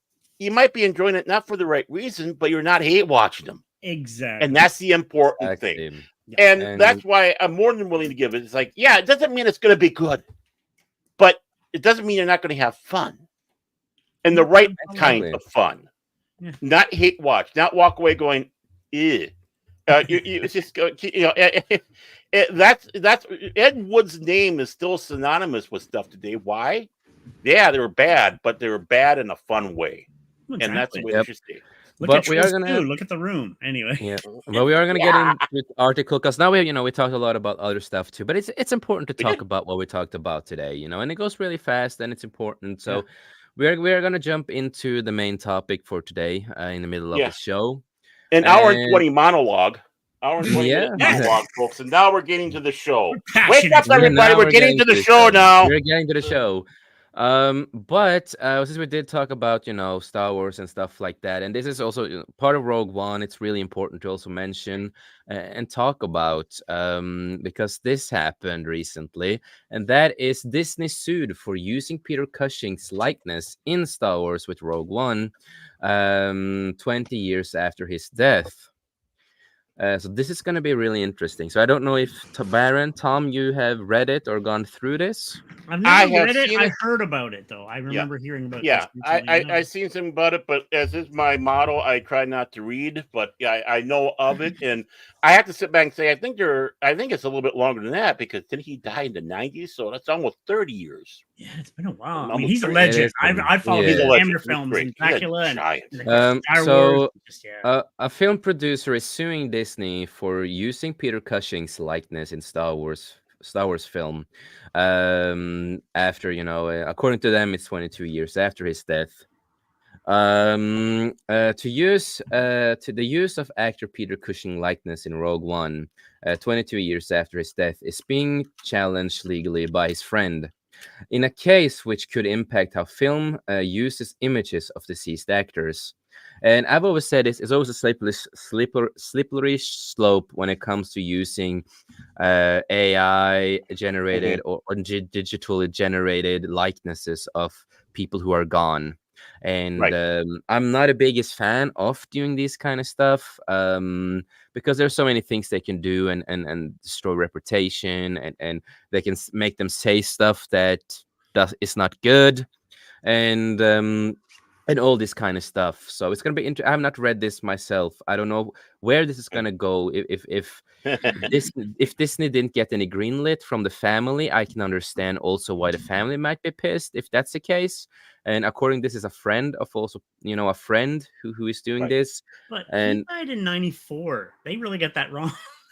Yeah, that's what I said. We're looking yeah, at 30 years. We're looking at You're about right, 30 yeah, Don't years. get the years wrong on this legend. He's a yeah, legend. Come on. yes. So That's why I said what I. Yeah, that's what I Yeah, said. I So you're looking figured at as more much. like 30, not 22. yeah, I wish it was 22. It means he was still closer to us being alive. But Exactly. I'd rather I he remember was when you still died, with yeah. us. I mean, Yeah, let's same just here. put it that way. yep. And I see Kilter there. I think I forgot to send the invite in the private chat. So I'm sorry about that. Mhm. Just gonna send it. Shame, shame. Sorry. Peter Cushing is mostly widely known for his appearance in the original 1977 Star Wars film as Grand Moff Tarkin before they destroyed his character also in Disney, unfortunately. Um, unfortunately, because they made him gay, and had like a romance gay story in one of the Wait, books. what? Yeah, they did. They They did. did, yeah. I never paid attention because I guess I didn't want to. Yeah, Yeah. he had some sex stuff with the stormtrooper. Hmm. Yeah, Yeah, you don't want to go there. Oh, Just yeah, we avoid don't it. kind of yeah, dude. Just remember the great villain as he was. Yeah, He's a legend, man. Still- Banging Admiral Oh. Dahlia. Yeah. yeah, no, Um, now I remember what y'all are talking about. yep. Okay. And the imposing British actor Gravities in the role made him a fan favorite. When Disney produced Rogue One, a Star Wars story, a prequel to the events of the 1977 film, he was an obvious character to bring back. Cushing died in 1994, age 81. So Disney digitally resurrected the character by using CGI to put Cushing's face on a body of a double actor, Guy Henry, in 2016. Now the film producer and friend of Cushing, Kevin Francis, has filed a legal challenge against the Disney Group, for digitally resurrecting the actor's likeness. Francis' suit claims that the actor had not agreed to anyone to reproduce his appearance without his permission. Um, so it's not an old article, but when this was written, of course, it says yesterday, the Disney Group failed to have this claim thrown out by High Court in London, where Francis filed the suit. Francis, fuck, I can't talk. God damn it, I'm tired today. Company Tyburn Film Productions is not just suing Disney, but also Lucasfilm, which owns the right to the Star Wars franchise. Lunac Heavy Industries, which produced Rogue One, and Cushing's agency and estate, now deceased. Blah, blah, blah. In 2016, Disney did not believe that it required permission to recreate Cushing's performance due to the terms in the contract for the 1977 film. You still need permission and certain stuff like that to legally use other people's likeness. Hmm. Kind of important. Hmm. Some, Well, I think it kind of goes along. I think there was even another stipulation. I don't know if it's still in the story, but I know uh, there another reason why they thought they were in the clear on that, which I could understand. But it's Disney, so it makes you want to know. Makes you kind of go, maybe not. Tom and Kilted. I will start with you, Tom. What do you feel so far? Well, I'm going to say right now, this is going to happen more and more with AI taking over, and it's going to be able to replace actors with other, you're going to see this. Like, you can bring back Marilyn and all the greats, and there's going to be lawsuits if they don't get these consensual contracts signed by family members or something, because they can bring back anybody. And I can see it with AI and the implement of the modern technology and Unreal Engine 5, and it's going to be something. And that's one thing, the strike, I think they had this part of the contracts that they were releasing is to do with something like this.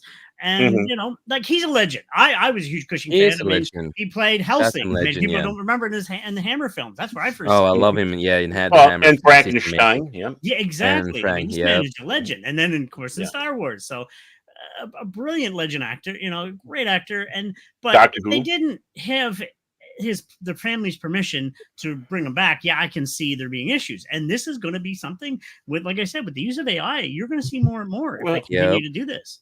So I agree with that. Well, the one thing is, I think they're going to talk about in this is they were going off of the remasters when they did the remasters of the Star Wars films back, in 1997, and using that as their crutch to work off of. But before I continue on, I will say this. I've been saying it all along, especially when it comes around to this AI stuff. One name, two words, Michael Crichton. Go out there and find a movie. Find it wherever it is. And it's a movie called Looker, starring Albert Finney. And this film was done, I can't, in the very early 80s. I don't think quite in the 70s, but it was in the very early 80s. And really, it touches on this. And leave it to Michael Crichton for being ahead of his time on this one. But it also kind of rings a little true because now we've lost James Earl Jones. Yeah, But rest in he already peace. sold his voice. He sold Yeah. his voice to Disney. But I remember the first deep, if we didn't have a word for it. I remember the first deep fake commercial. And that's watching Gene Kelly doing Dancing in the Rain, but instead of having an umbrella, he was going around with a Hoover vacuum cleaner because that's what they're trying to sell. And that is one of the things that opened the gates for this sort of thing. Now, I think they did have permission from the family. I'm not too sure. But people were already bringing things up back in that time. And this was the late 80s, I think it was, that they did this. Turner was playing around with stuff like that because, besides colorization, how can we bring the dead back to life type of thing? So, Yeah. And again, it's like, okay, who's got the rights? Who's got the say?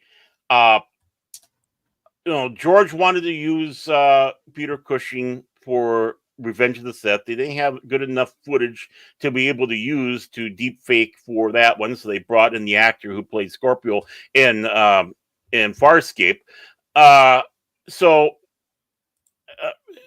Where does that go? Who actually does have the right for Peter Cushing's likeness? And what was stipulated in the agreements that they made, especially going back to 1977? And did any of this stuff go null and void with the sale? And these are the things we have to look at. But it's a tricky area. It's a tricky area. So it is a tricky area. Yeah, what was exactly. On contracts, contractual stuff. What was allowed? What was yeah. Exactly. What do you think they did? Ultimately, Disney's going to Disney. They try to avoid paying rights to a lot of the novelists out there. Either changing covers, changing like part of a lot. It's the same thing where people see them like pillaging the expanded universe and changing the characters around here and there. But I mean, ultimately, if it was in the contract with Peter Cushing and his family, who had the final say on using his likeness, using his voice and whatnot, then it should revert back to the contract. But again, Disney lawyers, the purchase, the sale, who was the contract with, and did the contract stay the same when Disney purchased it? That's that's all the stuff that we don't know and probably will never know. But again, ultimately, Disney's going to Disney. They're going to do it and look for, I'm sorry, we didn't know. And it's quite possible they'll write up a new contract and maybe settle or something, or give them a big fat check, or who knows. That can happen. Still, it's the deep faking, and I don't. Ultimately, I'm not entirely sure how I feel about it. It looks. The technology is going to get better and better as the days go by, not the years. As the days go by, it's going to become so intense that you don't know if it's even AI generated anymore at some point. That's going to be creepy. I'll talk on my behalf because I'm a proponent of AI. I work with an AI, but I listen to commercials now and I'm like, wait, why is that Morgan Freeman represent? That's not his voice. He wouldn't represent that. Or Joe Rogan doing commercial for something. No, they're deep faking so many voices loosely, but it's not quite like them. But I'm like, this is a legit thing that's also going on in the industry. I also remember a guy who works in the industry. He talked about that because he got really annoyed by a company that he worked with, and that he did some lines for and stuff. And what they did that was not in the contract. They were not allowed to really do this. But it's that they removed some of his dialogue and they changed dialogue with AI. And, he didn't get any paid for this. This was not in their contract or anything like that. And of course, I understand him why he got really pissed off, because this is not okay that you do that. Yeah. No, what's going to happen if the AI technology gets to the point where they no longer need voice actors, where they can take just anyone's voice and a pitch here, a tone there, inflection here, and just run it through an AI, and they have a unique voice that isn't owned by anyone, and they use it to their heart's content, and they don't have to pay anyone. Like, I think that's possibly going to happen. Well, wasn't there another strike thinking about happening after the actor strike that the voice actors in video games wanted to strike because of that very reason? Yeah. But again, that kind of goes into a funny area because you do have the actual person. I mean, take a look at Rich Little and all that. Oh, yeah. Going out there. And they're these people, Frank Gorshin, another one, basically their entire career off of imitating other people's voices that you have out there. I mean, everyone got all upset with Zero the Hutt and the Clone Wars, saying, oh, he's an attack on homosexuals. No. They're making fun of a man by the name of Truman Capote who did talk like that and act like that. So, I mean, where does it go from being kind of a homage, because in a sense that was kind of an homage to Truman Capote, to actually ripping off a person's inflection? And that is an interesting point. I didn't think about that. Yeah, no, right. I mean, before Frank Gorshin passed away, he was doing a nation tour of impersonating George Burns for a one-man play, and he did a damn good job of it. Sometimes they do go and get permission from the families to do this. Sometimes they don't. But all about the context with that. What do you mean? Yeah. What do you mean? Yeah, with the family. Oh, like, I mean, yeah. Well, I mean, with rights and all that, because George Burns, I mean, did they okay it? Did they do they have rights to that? Did they do they get a piece of the action? And a lot of them do, because a lot of these people, but not like when they did the Will Sasso, and I can't remember who else, when they did an AI comedy routine that was for money using AI of George Carlin. And called "I Am Glad I Am Dead," and it's like, well, and his daughter went after him. And of course, they sat back and said, "Oh, she's just doing it because she just wants money." No, it was about the principle, because the moment they sat back and they're taking everything down, she was happy. Not a cent was even paid, and that's just it. I want to save the integrity of my father, and there's no way in hell George Carlin would have gone for this. Yeah, and I just want to say hail to the Canadian Spider-Man. Hail to you, brother. He said hello and good evening, buddy. 540 Studio. So hail to you, man. It's good to see you, brother. Hey. Hope you're doing well. Mm-hmm. There's too many Canadians around here. I'm out of here. Goodbye. Too many Canadians, but then a production company paid Cushing Estate around 33, a lot of money for the use of his appearance. Arguing against this, Francis has signed agreement by the actor from 1993, when the pair were making the television film A Heritage of Horror, that says Peter Cushing's image was not allowed to be used without Francis' permission. So there we have a deal, an agreement right there. Mm-hmm. Right. On this basis, the High Court denied Disney's application to dismiss the case on Monday. Judge Tom, something last name, noted that that's how it's when I can't pronounce the last names properly. Well, hey, I only laugh because we have that problem all the time over at Pop Talk. Yeah. It's always funny. Noted that he's not persuaded that Francis will win this case, but that he was also, I don't know how to pronounce this. I'm Norwegian. Can someone just pronounce it for me? Just a second. Do you have the word highlighted? Persuaded? Yeah, persuaded. Thank you. Persuaded. Yeah. Okay. But not persuaded that the case will, in argument to the standard requirement to give summary judgment or to strike it out. In an area of developing law, it is very difficult to decide where the boundaries might lie in the absence of the full factual inquiry. Disney was regularly used digital effects to continue performances. Carrie Fisher appeared in Star Wars: The Rise of Soy Milker 3 years after her death in 2016. Rest in peace. Through CGI, and they did CGI in Rogue One with her also. A young version of her, yeah.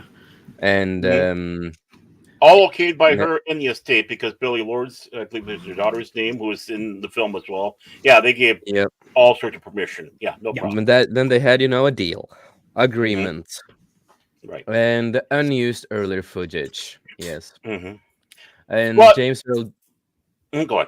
Go on. no, Sorry, I thought it and was over James with. Earl, I thought it was over uh, with. James Earl Jones, who died at age 93 this week. Rest in peace, James Earl Jones. We're gonna Legend. miss you. So thank you for everything you also have done in a lot of movies and Star Wars and being the legend that you are. And may you rest in peace. Had already been digitally replaced, with the company switching to artificial version of his iconic Darth Vader performance for the Obi-Wan Kenobi show. Not they did not. I don't think they did it well, and I'm not a biggest No. fan of it. But if that was agreed with him, that he agreed with it, and they have a deal that he's like, that's completely fine. That's a completely different case, of course, because then he consented to it, Right. and they have a deal. Actor have My thing is, long Yeah, actors have long had their performances brought back after their death through special effects. However, this proliferation of AI tools in filmmaking, the ease of recreating deceased actors' likenesses is likely to increase. It will. To the point oh, that you will not know anymore what's fake or not.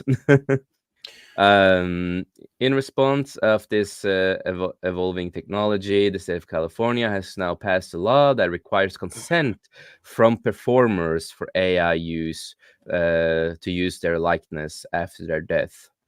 And I think that's good. You need to have a requirement and a deal and all that kind of stuff. What's okay and what's not. And I think this situation is really a slippery slope. yeah. We don't know the full agreement. We know just small factors of it, Right. of what Francis said. I really wonder what Cushing's family has to say about this. I think that's also really important to hear from the family. Right. Um, so I don't know if you will ever get to hear anything from the family, but I wish we would. Mhm. And they will continue with this case, get the family to speak up and talk about this, if they are okay with this or not, Mhm. and getting more information about the agreement that they had, because again, according to the agreement, you had to get permission from Francis to get permission according to this.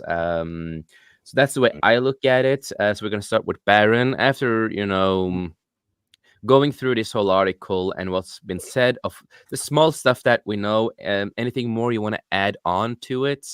Well, first off, family can be a fickle thing because look at what the family of J.R.R. Tolkien is doing to his work Hmm. by just letting them bastardize it. So you can have his son Christopher Tolkien, who was the ultimate gatekeeper that made sure that didn't happen. But when he died, the money, money, money.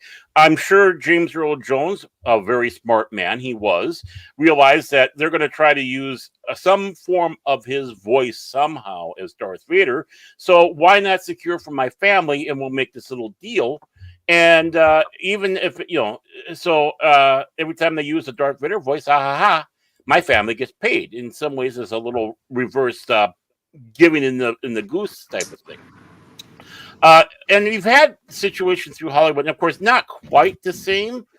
But when they were doing the last two of the Peter Sellers Pink Panther films, particularly the one that he died while they were filming and turned into a giant clip episode movie, so they could finish it. Now, I was told the last two films, but I know definitely that one. Sir David Niven, the great actor that he was ravaged by the cancer so bad at that time he couldn't talk.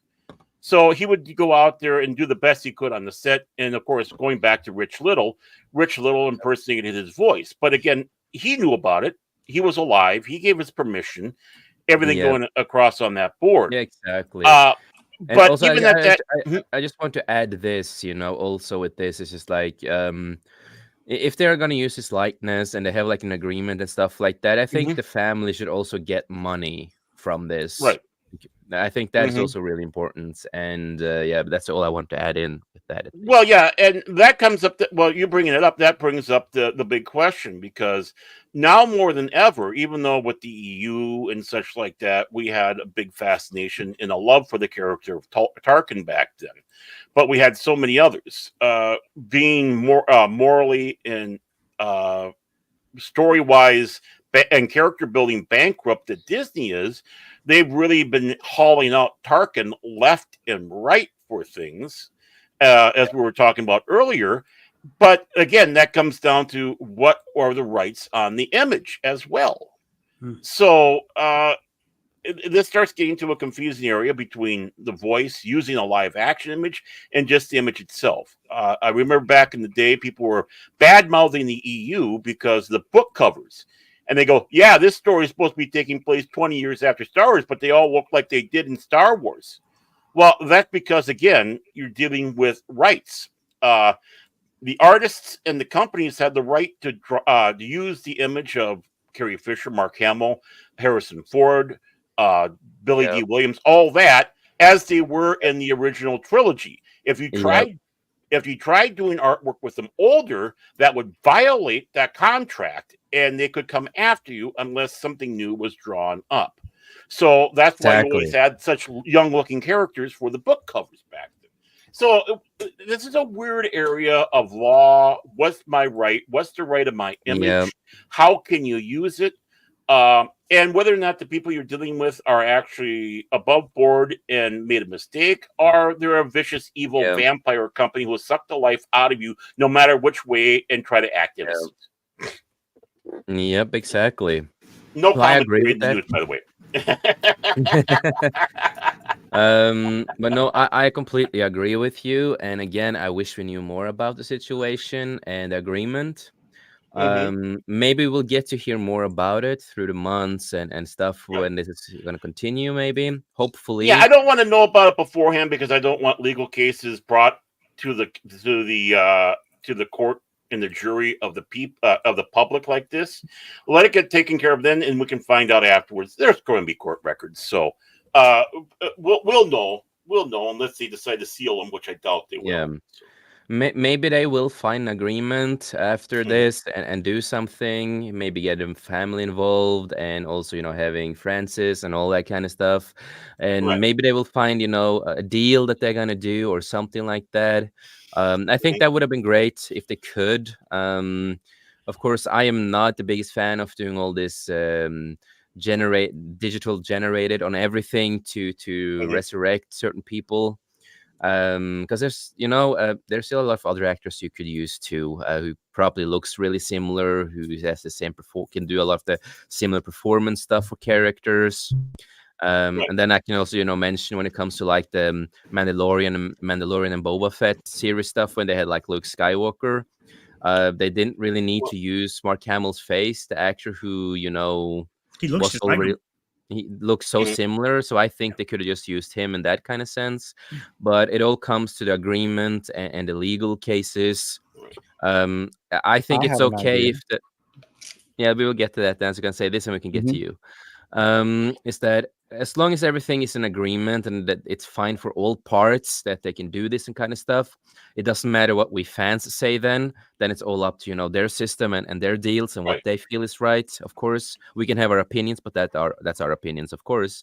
But if they do this in a normal, good legal case and everything is set and right, then it should be fine. But I think the family should be involved. The Cushing's family should get money from this if they're going to use, Peter Cushing, because that's how I think. But we're going to get to you, Kilted, who want to say something.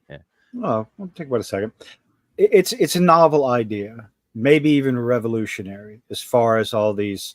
So you're going to be smarter than the big tech.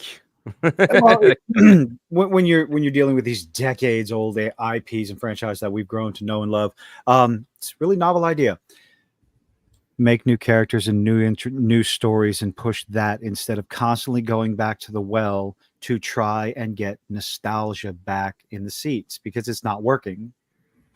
Did anybody hear anything? Yeah, we heard you. Okay. Yeah, we heard you. Yeah. Your mic is working today. I'm still. Yeah, I just don't want to interrupt you. I was just listening to what you had to say, man. And yeah, we all agree. Look, I'm paranoid because last time my microphone stopped working. Okay. Yes.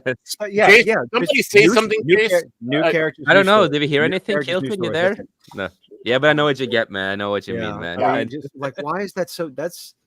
It's a problem plaguing the entire entertainment industry. Just do something new, and if it doesn't work, adjust and try something. Keep trying something new. Yeah, and you don't have to worry about these legal situations. There. Yeah, many of us have been saying that, Kilton. You, me, Jason. We even said earlier on this show, it's like, come on, let's see something new. Let's see some fresh blood. I mean, you can only live on the past so much. You can only have the member berries grow so much. And the member berries are rotting on the vine right now. They really are. They really are. I agree. But it comes up to the other question too. How does that work with Rebels? Because they used his likeness so much in that show. Now, granted, it was a stylized image of an animated. They also used him for the Clone Wars, but that kind of goes to a funny area because that was still under George Lucas when they did that. So we don't know what agreements there was there. Obviously, there was no squawk, so there must have been some agreement. But this is a different animal. Doesn't the court case specify him in the live action movie, or does it reference the animation? Just okay, because I would think using his likeness in a cartoon, I think we can get away with that left, right, and center. But as far as voice, just get someone to mimic his voice. You don't have to computer generate his voice in a cartoon. Just get someone to mimic it. But even sometimes when it comes around to animation, which is why sometimes an animated character of someone we know and love is changed so dramatically, is they don't give permission for their likeness to be fully used in that way. So they have to get as close to looking like that's that character, but they don't look like the actor or actress that are playing it. Yeah. Again, it's one of those funny little things. It all depends on who you're dealing with, what's agreed. Again, that is between agents, actors, actresses, talents, producers, studios. I don't even want to get into all that because I pretend to be a lawyer. I'm not a lawyer. Yeah, we'd be here all day, just you listing out all the people involved. And also, exactly. Tom, exactly. And what about you, Tom? Anything more you want to add into this? Little bit.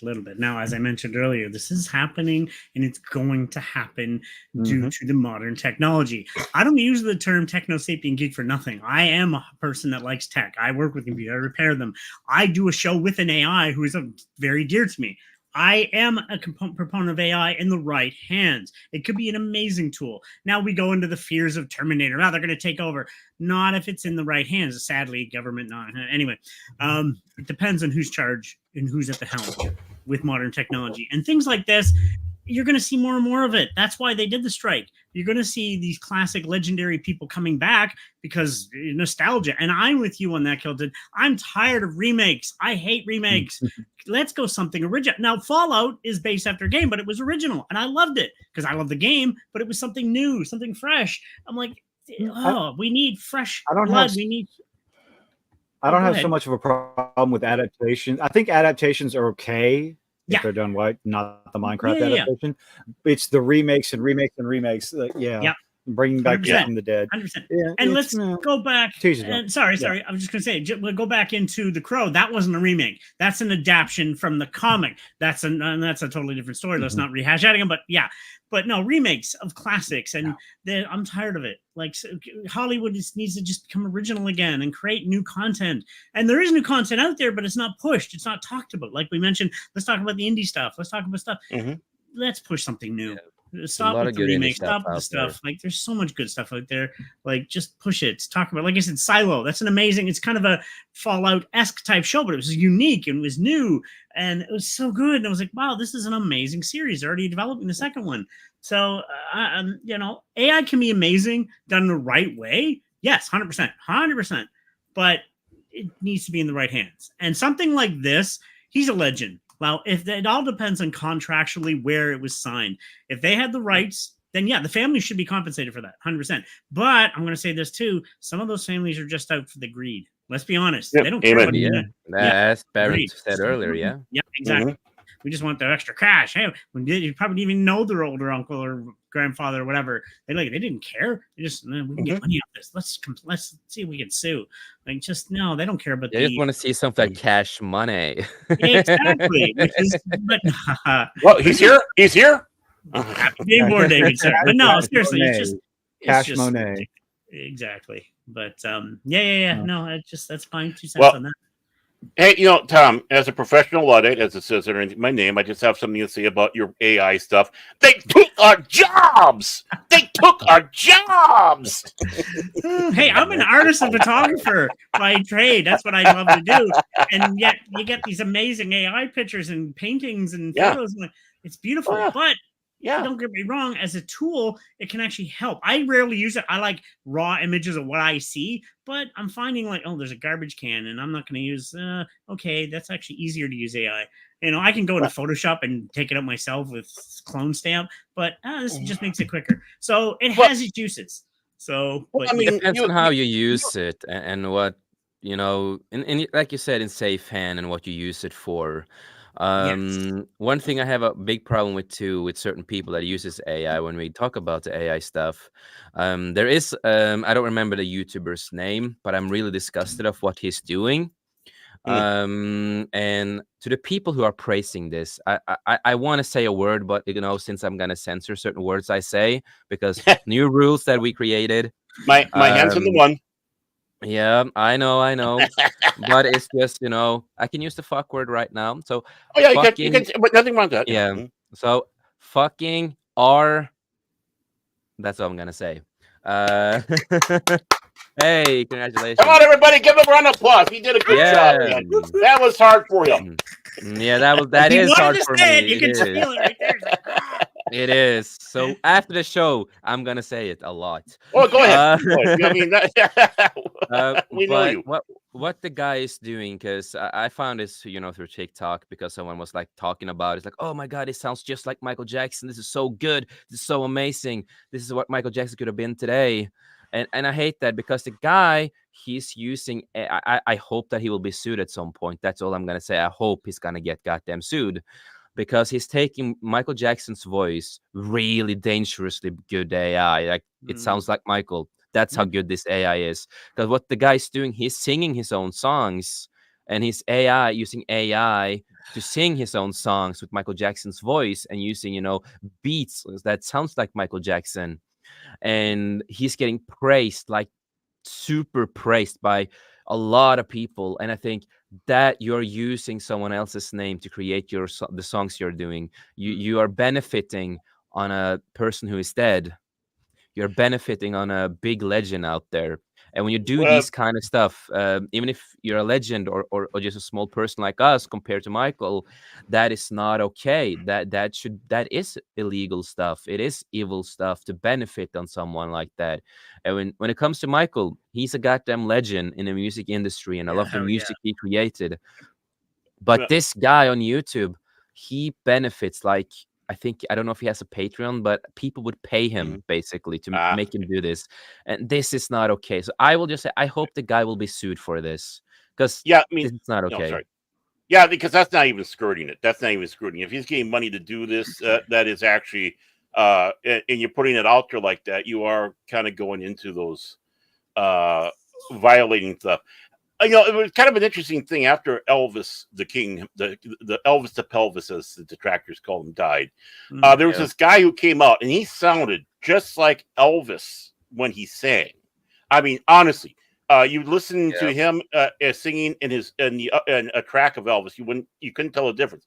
He just didn't look like Elvis, but he called himself Orion.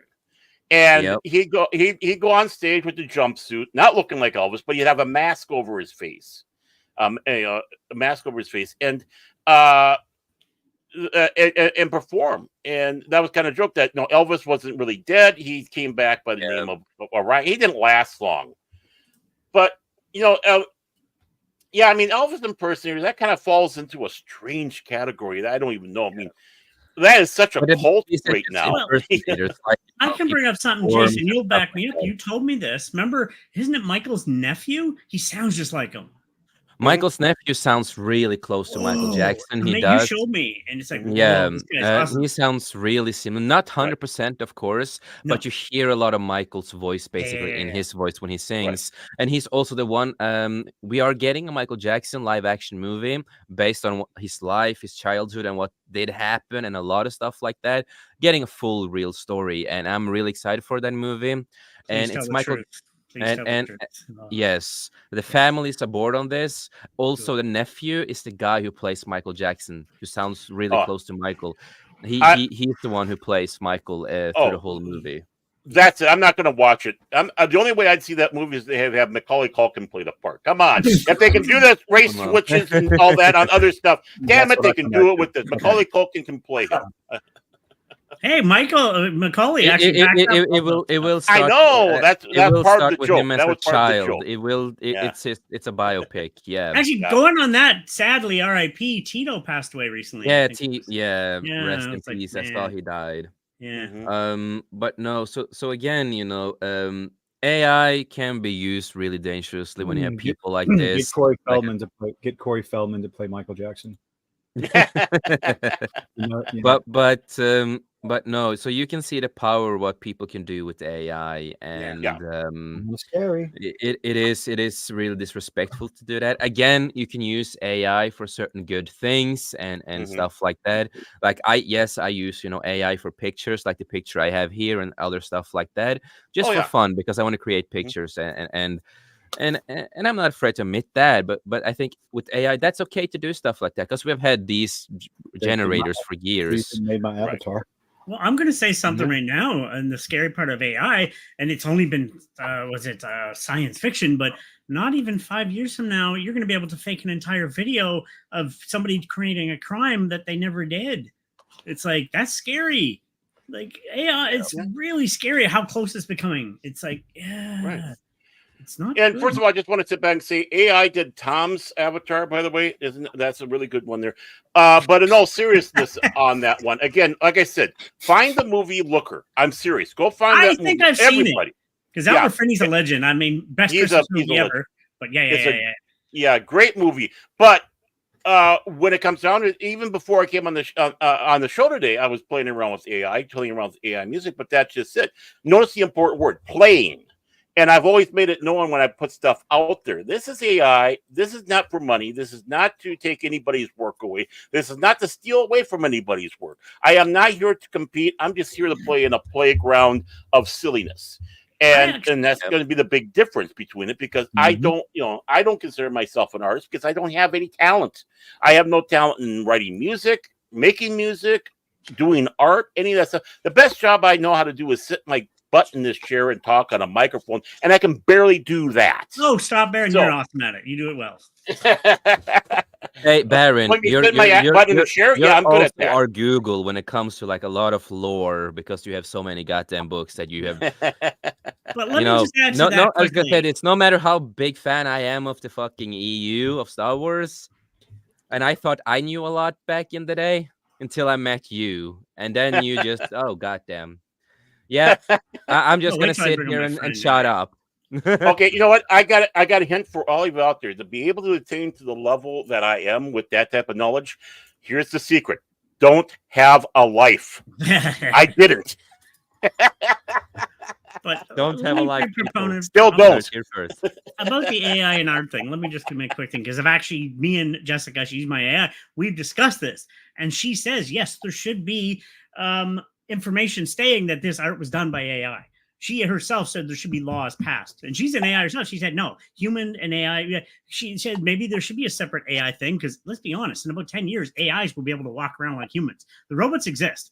Elon Musk is releasing them next year. Mass sales. They're only like 20-some thousand. They're going to work in your Walmarts. They're going to work in your stores. They're AI walking robots. They look very robotic, but they exist. It's not science fiction. It's science fact. Elon Musk is releasing them. So in about 10 years, they'll look almost human. Let's be honest, how fast technology grows. Canadian Spider-Man said, just in general, don't have a wife if you like freedom. Well, man, wife, but, life, all that. Yeah, I mean, there you go. With an L, with a W, and it's like, yeah, yeah. But she even agrees. She's an AI herself, and she says no. There should be laws passed that states art. Yeah, Should but if be, you are using, creating art with AI, it should be known that this was created. I created this with right. AI with a and lot of AIs can word. create their own art too. AI can think on their own, not to the full extent, but they're getting thinking. They can. Yeah, and they're creating they their own can. art, but it should be specified this is AI created art. And Yeah. and AI agree with me. She said, yeah, no, 100%. It should not Yes, there impede. are a lot of people out there who are, generating and AI. they're passing it off as their own. It's like, Yeah, and Right. passing off like they Mm. created it and sells it, and that's not okay no, not at all. at all. What I like to do is that when I use AI to create images and pictures and stuff like that, is that what I like to do is I create something. I go through a lot of stuff, just playing around like Baron, just having fun, in the playground. Mm. And then I find something that I like, and then I put it in, on Photoshop, and then I try to fix some colors, fix some other stuff, try to create a little bit on it, just to make it my own, right? Yeah. That's Right. what I like to do. So I Right. like to make sure I'm not a talented, drawer and stuff like that. I could draw a little bit more back in the day, but I don't have a lot of that talent anymore as I used to have. But so I like to use AI to help out with pictures, and then I like to edit on them after to create what I want to do with it. So it can be helpful to certain things, but when you are like, whatever this case with Peter Cushing is, if this is, something bad, and there's like something really bad with this agreement that's been going on, that's not okay. If there are something else in the agreement that they have overlooked or whatever it is, they have to figure that out in courts. And we will see what happens. We are here just to talk about what's going on, just have our 2 cents of what's going on, and just have our opinions. Can I Right. just add one part, because it's actually to do with something I'm working on. Me and my buddy were working on a manga, and hopefully someday an anime, about these three girls that go around, blah, blah, blah. I'm going to get AI to help develop the idea. I got the pictures of real girls, each one representing the brunette's going to be big and busty. That's the blonde. The brunette's middle, she's a gamer, and the skinny redhead. Each have different body types. They're each going to be online girls, but I'm going to get AI help developing them. But then we're going to hire an artist after we have the initial development of the character. We'll get an actual artist to draw the manga and stuff, but it'll help. It's a great tool. It can help with the IDs, Yeah, exactly. The great idea. Oh, that's perfect. So again, with AI, there is a lot of good things you can do with it, but unfortunately, there are people who are, like everything else in the world, are gonna misuse it for their own benefit. 100%. Well, I mean, all I can sit back and say, I'm glad to know that AI is developing, that they can actually start thinking for themselves with their creativity. That way, after they've wiped me out, they can do a wonderful paint job of my bloody corpse all over the place. But in all seriousness, though, when it comes to like, the thing is this medium, entertainment, has always been one of imagination, one of make believe. Even if you're doing a live action, a true story, right? There's still illusion. This is an industry of illusion, and even of course we're talking about photography, black and white photography. One of the most famous black and white photographers, Ansel Adams, known for his nature photography. Exactly, Hunty. But the thing is, he manipulated. Yeah, but the thing is, he many of his pictures were manipulated.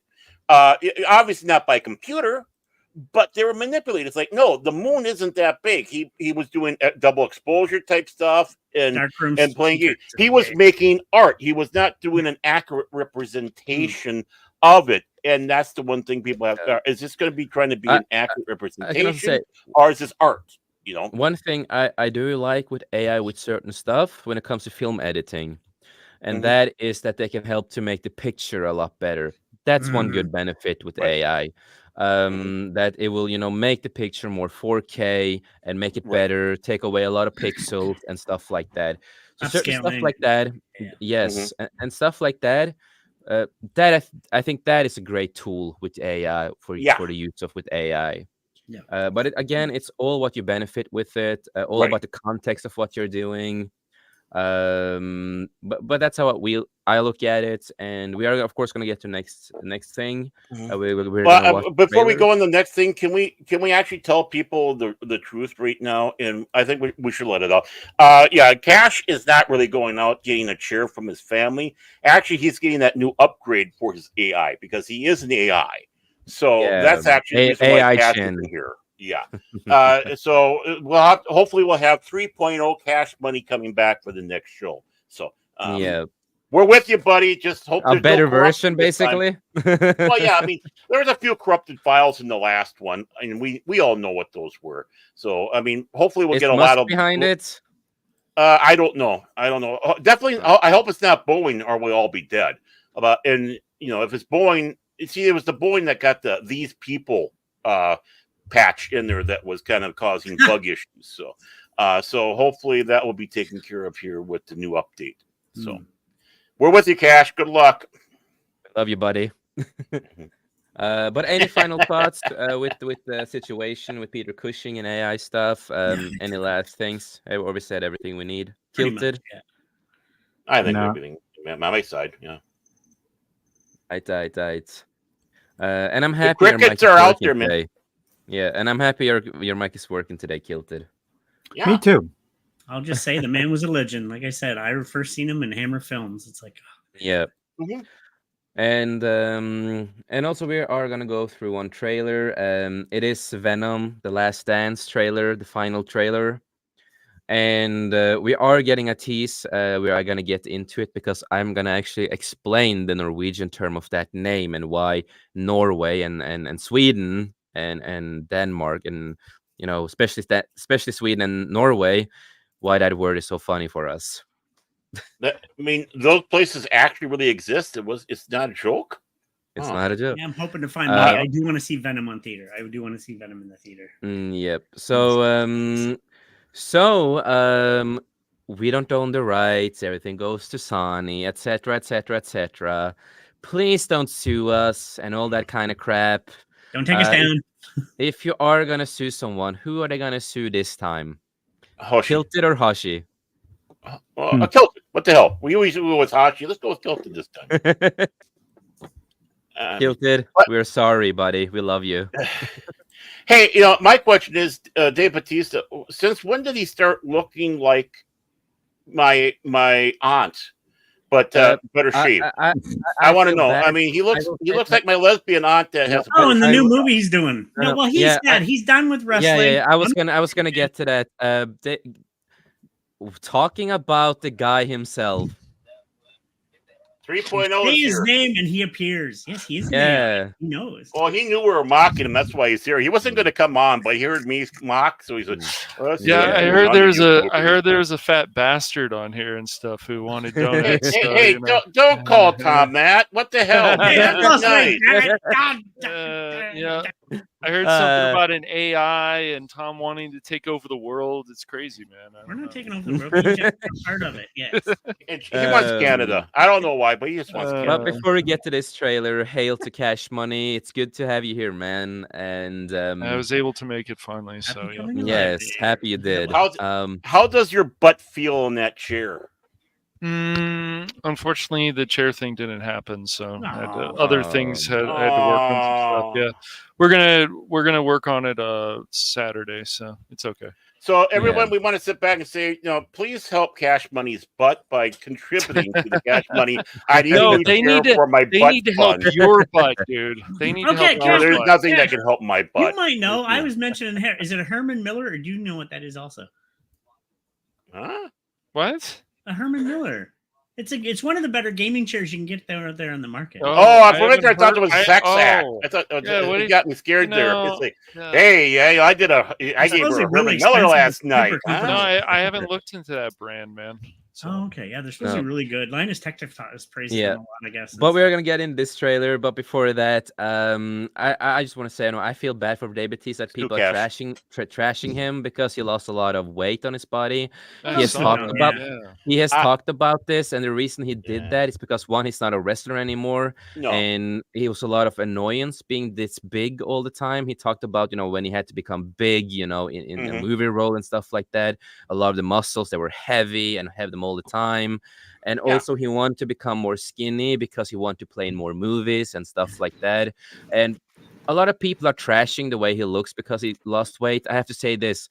The Rock has done the same thing back in the day. Yep. He became really small back in the day too when he didn't wrestle and stuff like that, and got a lot of other roles that fitted his body. And that's why a lot of these wrestlers who becomes actor, and when they're not wrestlers anymore, they don't need to contain all the muscles they have had for years and years and years, and they don't need to work out as they did. Take Jackman, for example, who also has been really big with muscles. He when he's not in movies, he doesn't stay as fit, and that's because he's not playing in the movies, and it's more comfortable to also for his body, and he's comfortable like that. And not all roles that he's playing acquires having all the muscles. Can I just add? Wait, sorry, go ahead. I was gonna say he didn't need all the muscles when he played, in the Greatest Showman movie and stuff like that. So this is how it is for a lot of them. So I just feel bad for Dave Bautista for getting all the hate for losing weight. For a person like me who also have gone through a lot of changes with weight and stuff like that, it is okay. He wants to be more skinny, get more into the roles he's playing. And because a lot of the other roles he plays, it doesn't work that he's so big, because if he's going to play an agent who's like super big with muscles, it's kind of obvious who the agent is, like in the certain movies he plays in. And that's my sense on it. With Dave, and I'm a big, me, I'm a diehard wrestling fan like yourself. Same here. And I watched him recently on an interview, and I've always liked Dave. And I'm going to say this right now: you got The Rock, John Cena. Dave is the greatest wrestler to actor ever. I think he's better as an actor than any of them. He has done so many different types of roles. To the horror film, was it Lost in the Cabin or something like that? Brilliant film. To the Blade Runner thing, like he can play any type of role. The guy said, "I just want to get," and you're not. He was jacked. He was a beast. I actually stood next to him one time. I seen him live, and he was jacked. But now he's like, who's going to take him seriously? I'm just a jack muscle guy. The guy is a great actor. So he trimmed down. He's going to get a lot more roles. And I think, and he has his own production company. He's not just he's got his own company now too. So, I mean, that's a smart move by him. He's like, I'm done with wrestling. He's done it. He's been there, done that, did everything. He doesn't need to do that. Now he's trying to make it great as an actor, run his company, and get better roles. And I think he will, because he's probably the best wrestler actor. And I'm excited to see his new movie, because also Sophia, who also plays Cora in Rebel Moon, is in it too. And a lot of great actors, with him also, and her. It's a really great cast. So I'm really excited. Drew McIntyre is in it, actually. I'm looking forward to Drew's Drew McIntyre. Yeah. One of his first roles. It's going to be fun. Yeah. First off, I'm not taking back anything I said. He does look like my lesbian aunt with a better better shaving job, especially when he's wearing those pearl necklaces. But second of all, you're absolutely right. I'm just poking fun. I think it's great as a fat ass. I wish I could do that, but I'm just poking fun. I'm not serious. No, I know. But the thing is, on his side, it's absolutely right, because it's not necessarily even healthy to have all that bulk on you, because when you see the people that are like the Mr. Universes, they have all that bulk. They don't have that bulk most of the time, because it's not good for the cardiovascular system and everything like that. Too. Right. And also being a wrestler, you have to work out so much all the time. Right. You have to be strict on the diet. There's so many levels of it, and it is damaging for your body. And look at Schwarzenegger. He would probably take his shirt off and still be jacked like a normal guy. He's probably still put together. He's just not the beast he was before. The guy's still in great shape. He's not Batista, like Batista, the beast anymore. Right. Well, I mean, it's like Arnold Schwarzenegger. Even when he was doing the movies, he, especially when he was getting out of the competitions, he still had muscles on him, but he wasn't as jacked as he was beforehand. Like when he was doing Conan, like when he was Arnold was a freak. Do you know when he did Conan, he ended up coming back and went in Mr. Universe again? Arnold was a freak. He's just like, I'm just going to work out for this film. Oh wait, you're in a great shape. Compete again, and he competed in one. It's like he was a freak. Oh, exactly. Yeah, but we're gonna get it. Trailer, and I'm excited for people to listen to why we don't like why Norwegians and Swedish people don't like the name, because they just start laughing as fuck. So this is the last movie in the franchise of Venom. Yes, I will say I enjoyed the first one. I did not enjoy the second movie as much. It was too many problems with that movie. It had moments that I enjoyed, but still a lot of problems with certain characters and stuff like that, especially with Carnage, Cletus, one of my favorite characters because it's just so psychotic. But he should have done a better job, but they didn't let him be evil. Natural Born Killers showed he's a great psycho killer, but they didn't let him do it. Yeah, and that's the thing. Yeah. So I will just say I hope this movie will at least be decent, even though I'm not the biggest fan of the character that has the stupidest name ever for us Norwegians and Swedish people. Because that character, he is basically the king of symbiotes. And I hate that term because humans are the one who calls them symbiotes. Venom is not a symbiote. Their species called Clintars. But the writer who created the comic was stupid in his head and didn't know that that was their fucking name. But it is what it is. But let's get into the trailer. So saith the chase. Amen.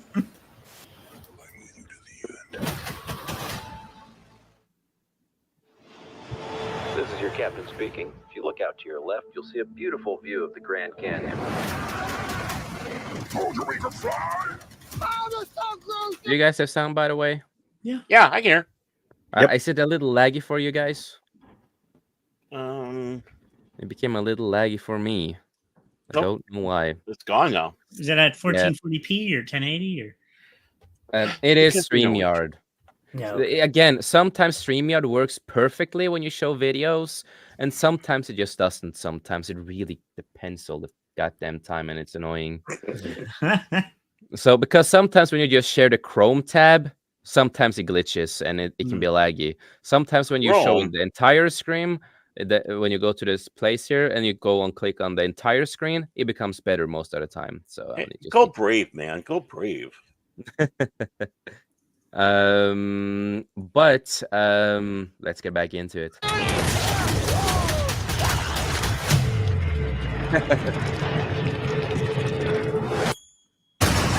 Okay, that's kind of funny. How would you guys react if you saw this on a plane? I would need new clothes. Did you ever see the episode of The Twilight Zone with William Shatner? Yeah. Yep. And I do want to say hail to Brett Cohen. Hail to you, brother. Hope you're doing good. Well, I missed the start, but I'm here now. What's up, fuckers? Watching a trailer, my friend. Good to see you, man. Good to see you.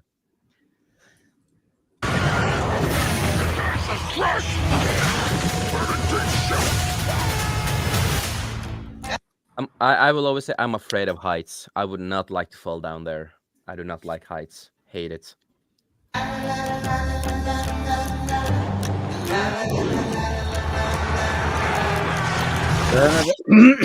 Oh, this is going to have to get clipped out because of the music. Yeah. Yeah, Yusuf Islam won't like that. Like this. No, I can absolutely guarantee you I'm not gonna. So I will say it is gonna be sad to like see this is gonna be the end, because I do like Tom Hardy as Eddie Brock. I do like him as Venom. I like that he's doing the voice too for Venom, of course. I think Tom Hardy is a fantastic actor, perfectly cast as Tom. He's perfectly cast and everything. So of course it's gonna be sad, of course, because I would like to see. Even though I didn't like the second movie as much, I still love the performance of course, Tom Hardy. They never tied him in with Spidey though. That's what ticked me off. They never come. It's like, damn it. Yeah, that would have been. But again, the stupid deal with Disney and Sony and all that's going on. It's the stupid deal, and we talked about these deals earlier and stuff like that. Absolutely guarantee you I'm not gonna. My home has found us. Who sent that thing? My creator. Of course. And that creator, I think the actor who's gonna play him is also he played in The Walking Dead. He played Daryl in Walking Dead. I think he's the actor who plays the creator of Clintars. And context, because I don't think they say the name in the trailer, but the context is his name is Null in English, but in Norwegian it's Knull, and Knull means fucking. That means sex. That means you're having sex in Norwegian and Swedish. And for us, it sounds so stupid every time we hear it because the name is something else in our country. So that's why it's a lot of fun with his name. So when we hear his name, we think about sex, and start laughing. So not the best name with Null. Is this where I'm supposed to start laughing too? I just want to know. I don't know. I think it's funny, but that's me. I'm Norwegian. That's the thing. I'm Norwegian. So of course, it's gonna be funny for me. Because Norwegians don't have a sense of humor. Come on. Oh, come on, dude. At least it's not around here. But I've never been a big fan of Null's story in general in the comics. I always thought it was effing R a lot of times with the stories. Yes, I'm trying not to say the R word. Bravo, good job. Well done. Hey, maybe that could be the next T-shirt. F and R. F and R. 540 Studios. Yeah, there we go. Yeah, thank you. You have great ideas. Because it also destroyed a lot of Venoms. So in this story, kind of works because it doesn't have the symbol on his chest, so it works a lot better on screen here. Because of the comics, they destroyed the whole meaning of having the spider on the chest. We all know what the spider on the chest means. We know that's because of Peter Parker, aka Spider-Man, right? That is the original story. Whoa. Peter Parker Spider-Man? Oh, yes, you didn't know? No. So when did they let that out? Spoiler! Spoiler next time. Yeah, but the other big problem after they introduced Null is that the symbol is not a spider anymore, and he didn't get that spider logo because of Peter Parker. It's a dragon. What? It's a dragon. The symbol is a dragon. I'm not even responding. I want to say where's it being dragged? Who's dragging it? Who's dragging the spider? Where are they dragging the spider? Yeah, I mean, someone's dragging in the spider. Comics, it's a symbol of a dragon. It's not a spider anymore. So are you going to try to tell me that Peter Parker is the Amazing Spider-Ham too? Yeah. Oh, I'm sorry. And is there a Venom for him? I'm lost. Yeah. I'm sorry. This is too much. Yeah. So that was the biggest problem in the comic when they did that. They destroyed a lot of Spider-Man's lore, unfortunately. So that's why I say it works a lot better in this film than the comics, because it doesn't have the symbol, so they can't really mess that up in the movie, at least. Because they haven't introduced Spider-Man in this universe in that kind of sense, unfortunately. The symbiotes didn't back. They were running. From what? There we have Null, or as we Norwegians say, Knull. In the comics, I wonder how he's gonna look here, because in the comics he looks like a drugged up, skinny version of Lich King from the World of Warcraft. Oh, I thought you said you. Okay. Me. I was just anticipating that. So I'm gonna get fired off the show. Norman Reedus is his name again, who played in Walking Dead. Norman Reedus. Okay. Oh, that's Daryl. Yep. That's who's playing. What about He's playing Knull, aka Null in English. Norman Reedus is a good actor. I mean, I've seen many of them. So he's playing Null in this movie. And another symbiote, aka Clintar, that we're getting in this movie. A lot of people who is the other character now that we didn't know about Null. I know that the creator of Null is kind of pissed about them using the character in this movie because there was some right stuff, because he didn't know apparently that they were going to use him in the movie. So there's a lot of some legal cases there, I think, that will come because of that, because he was not too happy, if you know what I mean.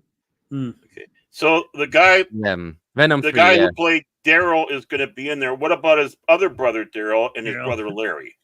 Yeah, no. And which Daryl is it? Because one of the Daryls is Norwegian. So is it the Norwegian Daryl or is it the No, it's not Norwegian one. Yeah. Oh, okay. I'm confused. And also, so we are getting Patrick Mulligan, who also becomes Toxin in the comics. So really? Toxin is the other Clintar, aka symbiote, in the movie that we will be introduced to. So that is really interesting because we did see the leak when they showed the cap, the snapback of the movie, and a lot of people like, who is this character gonna be? It's gonna be this, but they actually went to an older character and they went to Toxin. So that is gonna be interesting to see how they do Toxin in this movie. It's gonna be interesting, but they really throw a lot of things in this movie, like, you know, Toxin and quote unquote the creator of the Clintars, you know, the Lich King, as I like to call him. So it is gonna be a little interesting, at least. What's his name then? No. Yeah, they did say it. We have something. I still can't take that name seriously. Fucking hell. It's not easy being Norwegian with that name. It's not easy, man. And when I go to the cinema to watch this movie, I'm probably gonna laugh. I think a lot of Norwegians are gonna laugh when they read the subtitles. But just bring it out there. It's just not easy being Norwegian. It isn't. It isn't. As long as Venom lives, everything will end. What are we doing? We need a disguise. Hey, man.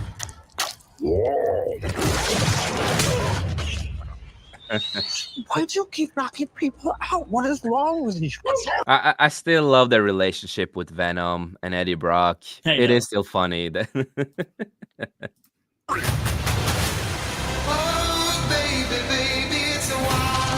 come a long way, you and me. But we are strong. This world can't survive if you stay together.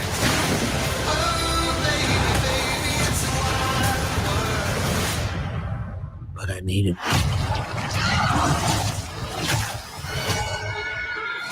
So I'm trying to with this scene here. Let's go a little back. If you stay together. The world can survive. But I need him. There's one thing I wonder what they're gonna do with the movie, if they're gonna introduce Eddie Brock's cancer from the comics. Also, that is one thing I really wonder, because in the comics he does have cancer stuff, and one of the reasons why Eddie survives is because of Venom. That's why he doesn't die of cancer and, you know, gets cured in a way. So I really wonder, you know, because it looked like they're gonna be like in a hospital scene here or something. I also really wonder, are they gonna introduce something of that? Because I think that's really important with his character. But if they don't, it's fine. But I hope they will. You know what I mean? Mm-hmm. Well, yeah, because it seems to be something that would be rather important. Character driving important. Yes. So because it was important in the comics back in the day too with them. Yeah, exactly. I will say I do like, you know, the Venom horse. I think that's pretty cool. You're bad people. All we need in this scene right here, we need some goddamn blood. It needs to be R-rated. Come on. And if the movie's probably not R-rated, but hey, there we are a lot of fan editors out there. Come on, we can add some blood in it. PG-13 can add some blood. Well, part 2 with Carnage 100% should have been R-rated. Yes, yes, it should have been.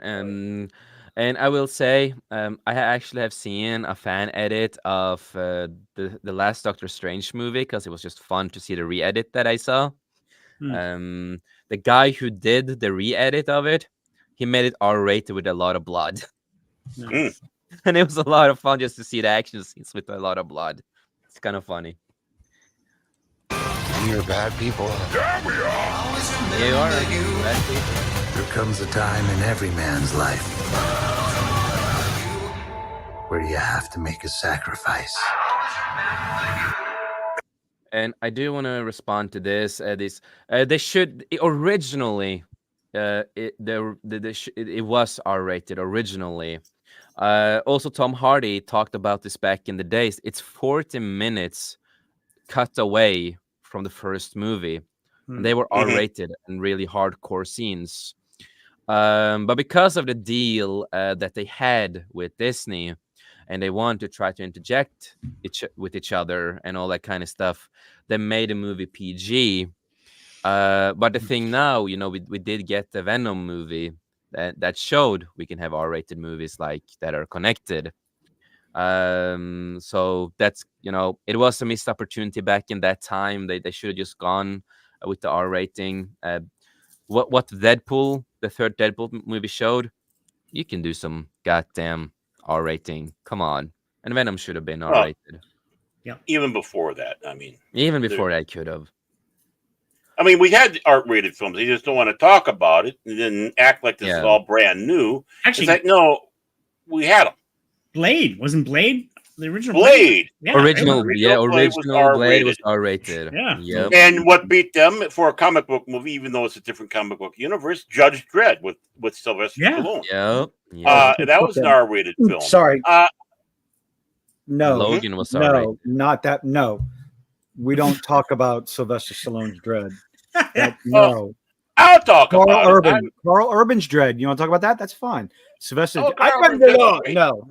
Oh no, that was horrible. I am the law. I like both versions, but the newer one is the best. But again, it's Sylvester Stallone. It's after Dredd came out, Sylvester Stallone's Judge Dredd was just couldn't wipe could not wipe Carl Urban's Dredd's butt. Hey, everything. Logan was a hard R. Yeah. Everything in that movie up to the point where he took his helmet off, that was pure Dredd out of 2000 AD. It was right out of the Black Wars storyline and all that. It's like, the look, the feel, everything to the of Judge Dredd, up to the point he took the damn helmet off was Dredd. The moment he took the helmet off, that's it. You lost it. And so I give it that much. I'll give it that much up to that point. Yeah, but since we're talking about Venom, it is really sad. I wish the deal with Disney and Sony did not happen. Well, I wish they did not connect the Venom movie at all with it, and it just would stay on its own feet. And they would do it R-rated, because I would have loved to see the original first Venom movie with the R rating. But yes, I do agree that we should have had Spider-Man connected with this. Spider-Man should have been a big part of this. But still, I still enjoy the first one. But again, I still miss Spider-Man versus Venom. That I would love to see that storyline. But the goddamn agreement that they had pisses me off so much because of the opportunities they could have done.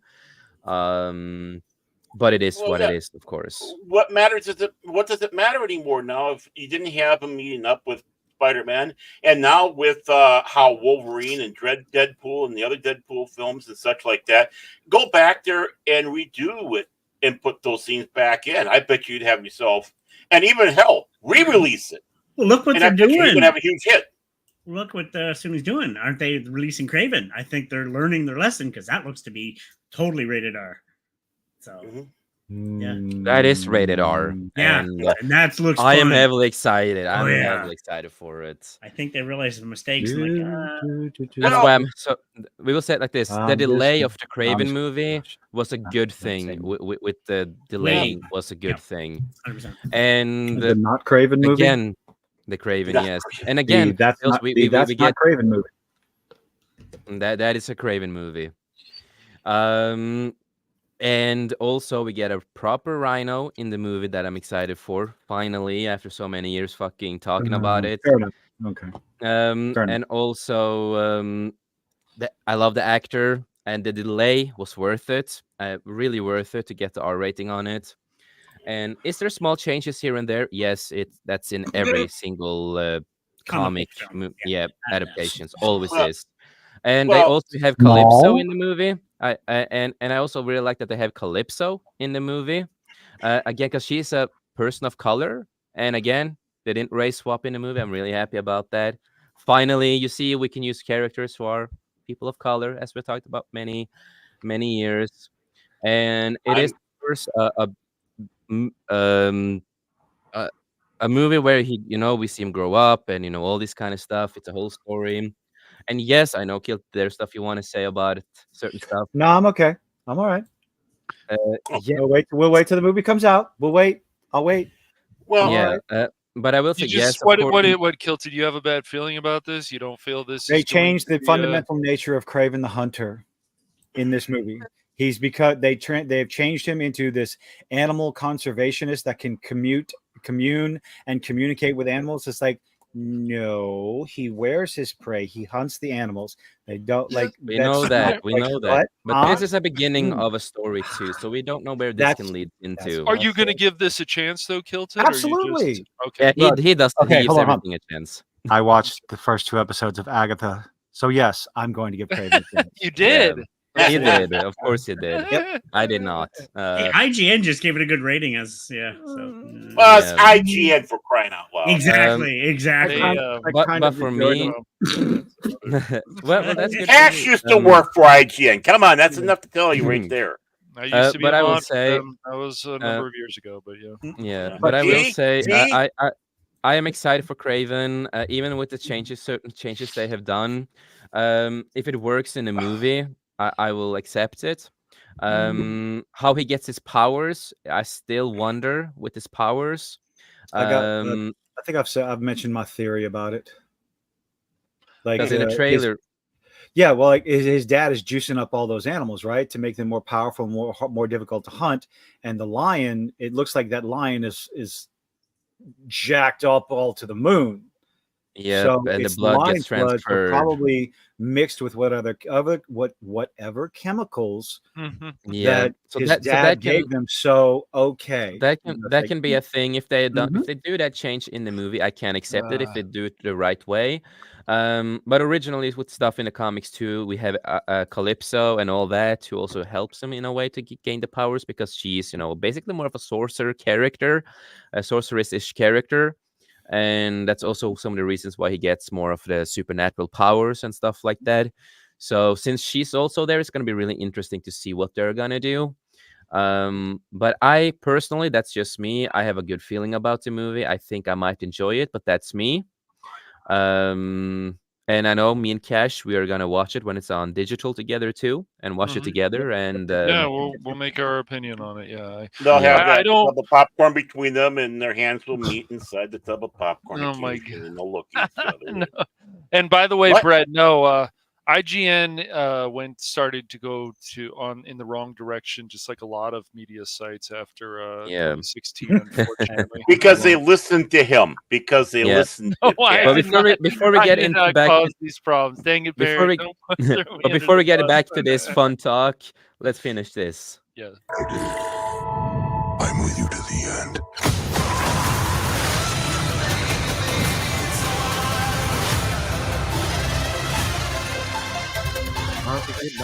I'll always remember you. No, this is all the money that we have. What is this feeling? It's like this feeling. It's like all of my problems have gone away. I would be mad too. I need more money. Addictions are not fun, brother. See, that's the relationship that Cash and Jace have. So no, Baron. But no, I think he looks more like if anybody ever heard of the character Elric from Michael Moorcock. That's what I think he looks like. Yeah. If I can say that's what he looks like. Yeah. The white hair. We don't speak of Michael Moorcock here. Oh, one of the greatest. I'm kidding. I don't want that turned into a movie. That would be one of the greatest movies Baron, ever. I know you're secretly one of his friends. I love Elric. I told you. Michael Moore. It's okay. No, Moorcock. Michael Moorcock. No, I'm supposedly Michael Moore. You and Michael Moore. But other than that, what do you guys think of the trailer? Are you gonna give it a chance? I will get the money and I'm going. I've seen them all in theaters, so I might as well just finish it off with this last one. So it's like I enjoy them. Looks like a fun film, so I will go to the theater. Catch, get it right. It's Michael Moorcock, not Michael. He needs more cock. Which is the big fat bastard out there. Yeah, Michael Moorcock will not allow Elric to be turned into a film. You told me the other day. Come on, man. He's fighting against making it a film or series. But we're gonna go around the table. So Tom, you said I killed it. What do you think? You're probably gonna give it a chance, I bet, like you do with a lot of stuff. I gotta watch the first two. I know I've been saying that forever. I have them. They're just kind of sitting there. So in order for me to watch this, because I'm doing a lot more reviews on my channel here and there, so I'm gonna have to go back and watch the first two before I watch this for sure. But definitely gonna give it a chance. But you do agree it should have been R-rated when you see this. Oh, all the Venom stuff should have been R-rated because that's the kind of character Venom was, an absolutely terrifying, violent, bloody, just destructive entity.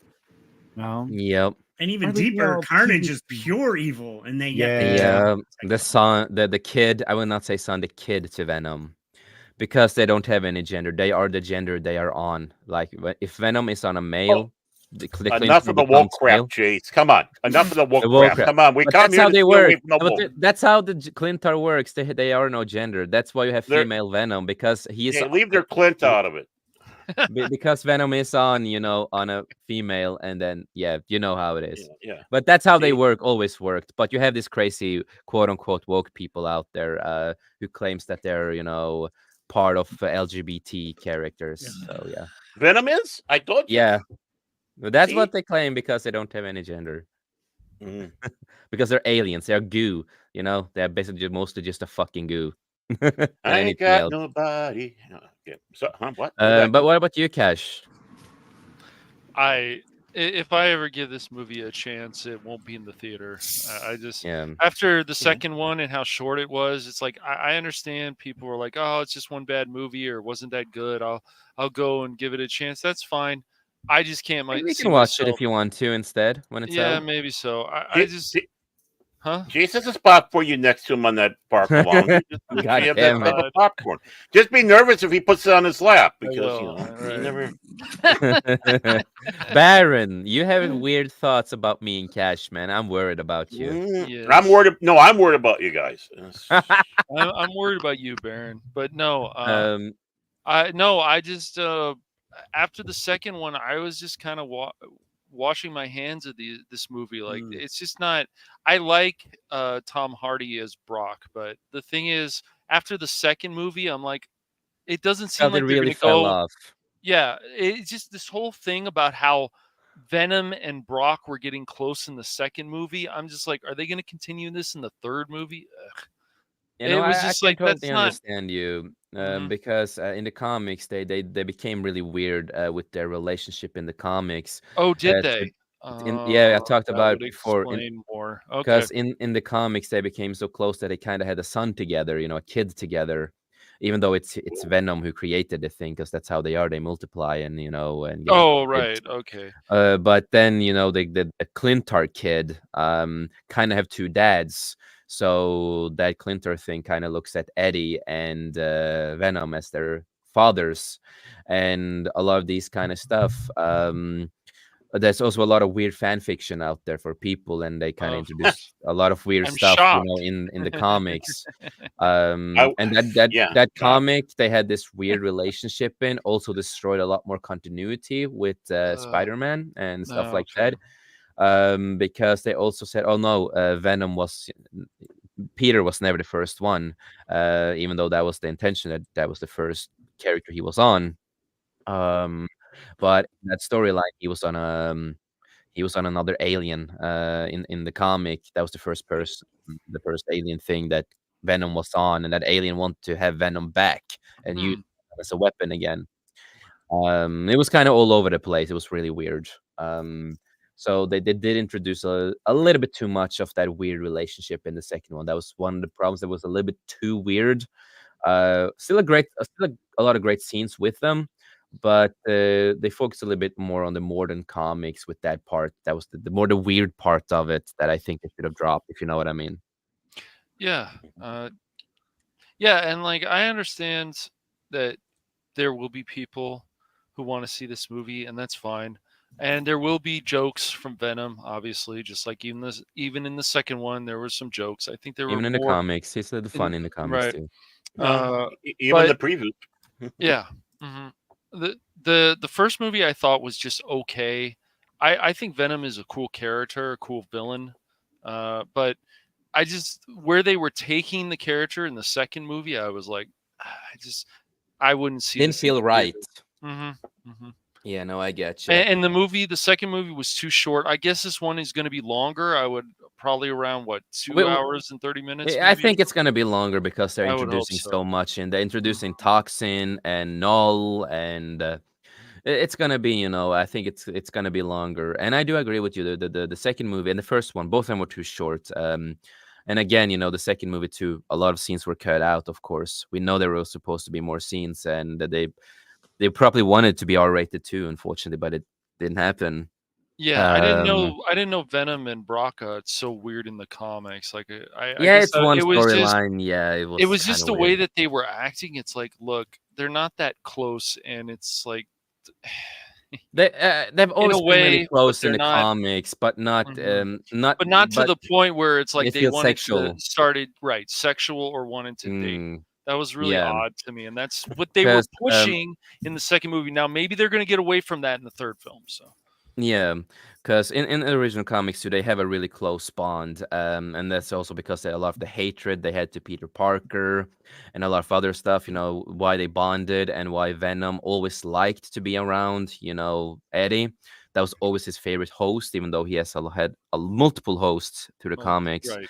But it was always Eddie who was his best friend. You can say they were always best friends to a point. And they were meant to be best friends, meant to be bonded and stuff like that. And now it is going to be funny to see because in the comics, in the more recent comics, Eddie Brock is the king of Clintars. That's what Null is. He's the king of Clintars, right? The creator, the king of them all. And now Eddie Brock in the comics is that. So that's what I'm thinking a bit how they're gonna do that. Are they gonna do that in the movie? Are they gonna end the movie with him being the king of Clintars in this movie? Because that's how it is in the comics. Is that what's gonna happen? And that's how it ends in a way. So a lot of questions, but we will see in October. Of course. What about you, Baron? Well, I have to confess off the top of my I've never been a Marvel guy, so I'm a little more weak on the Venom stuff. I should sit back and watch the movie. I do have one serious question. Did you guys expect a third film, or do you think after 2 that was going to be it? No, we expected, at least for me, I did expect 3. Well, it's been a while. It's been a while, right? Yeah, but there was an extra scene, and so they were hinting at there was going to be... Yeah, they had the extra scenes, and they were going to continue. Flash Gordon ended with the end question mark as Ming's picking up his ring. It never happened. And Buckaroo Banzai promised us a sequel. It never happened. So, I totally get you. I expected they become a Venom 3. Right. And also it's Tom Hardy who really sells the movies. If you know what I mean. He really sells. And I think a lot of people are going to watch this movie. I think there's a lot of people who will enjoy it and a lot of people who will be skeptical about it. And it's all fairness. At least, I'm going to be open-minded with the third one. I was open-minded with all of them. Like I said, I don't hate the second one super much like everything else. It had moments that I liked, but it was too many things that was like, it should have done that differently. Right. But well, I mean, I hope it closes up because usually that's what you almost need to have that third film to get the. I mean, like you had Raiders of the Lost Ark, then Indiana Jones and Temple of Doom. Yeah, it's a good film, but it wasn't the best at that time, and you needed to have Last Crusade to finish it out, and you went out on a high note. Same thing with a few of the others where, the second one wasn't quite as well, but you had that third one, and it's like, yeah, okay, it redeems everything across the board. Now, for me, it's like I'm not necessarily one of those that's this big, oh, we need to have superhero films be R-rated. If it's going to be R-rated, it needs to have a reason. And of course, obviously, Venom is one of those in that aspect of it all. I just don't want comic book films to start getting away from having it where, again, you can bring everybody to it. It's a little bit more of a family fare, and kids can enjoy it. But Venom is not that character. Yeah, it is like, it's like the Punisher, Blade, and a lot of these characters, they are not made for intentionally kids. No, but then again, you have Blade Works is a rated R film. Obviously, Deadpool Works is a rated R film. Right. Mm-hmm. But the thing is, I don't want to see Batman. Punisher Works is a rated R film. Yeah, I don't want Batman, Superman, and these others. But it seems like all these people. I want Batman because he was in the beginning. He was always a fucking evil character. Basically, he killed and he was dark as hell, dude. Well, that is who Batman is. Well, yeah, but he didn't have the code back in the day. He never started with the code. Never. I know he never. He killed. But the thing is, you don't need to do an R-rated film for that. You can still. You don't need fully R-rated. No. You can still have it. But that's what I'm saying. Then I get you. Because we got to remember, even back then, the comics were for kids. So again, obviously adults read them too. Not all comics were for kids. We had separate. Spawn. But also a lot of them. I'm talking about back like when Batman. Yeah, I got you. I'm talking about back then. But when you had the underground comics started coming out, then you started to have some of the independent comics started to come out. For DC, the big switch over was the Dark Knight Returns series, but started going with we'll have a more mature comic book now. And as long as we put that for mature audience. If you go back to the original Batman when he came to the comic scene, he already was a crazy bastard who killed and was really dark and did a lot of this kind of stuff. He even, what he also did in one of the old comics, like really old comics, the original comics, is that he took a guy and he did hang the guy on his plane, basically killing him while he's flying. That's who Batman was. He was always Batman was evil, though. You were saying evil. He wasn't evil, but he was going for because the sense of justice back then with people. He was really psycho, we can say. No, I wouldn't even say a psycho. It was fitting the time because back at that time, that's what people. I'm talking about hanging a guy from his plane.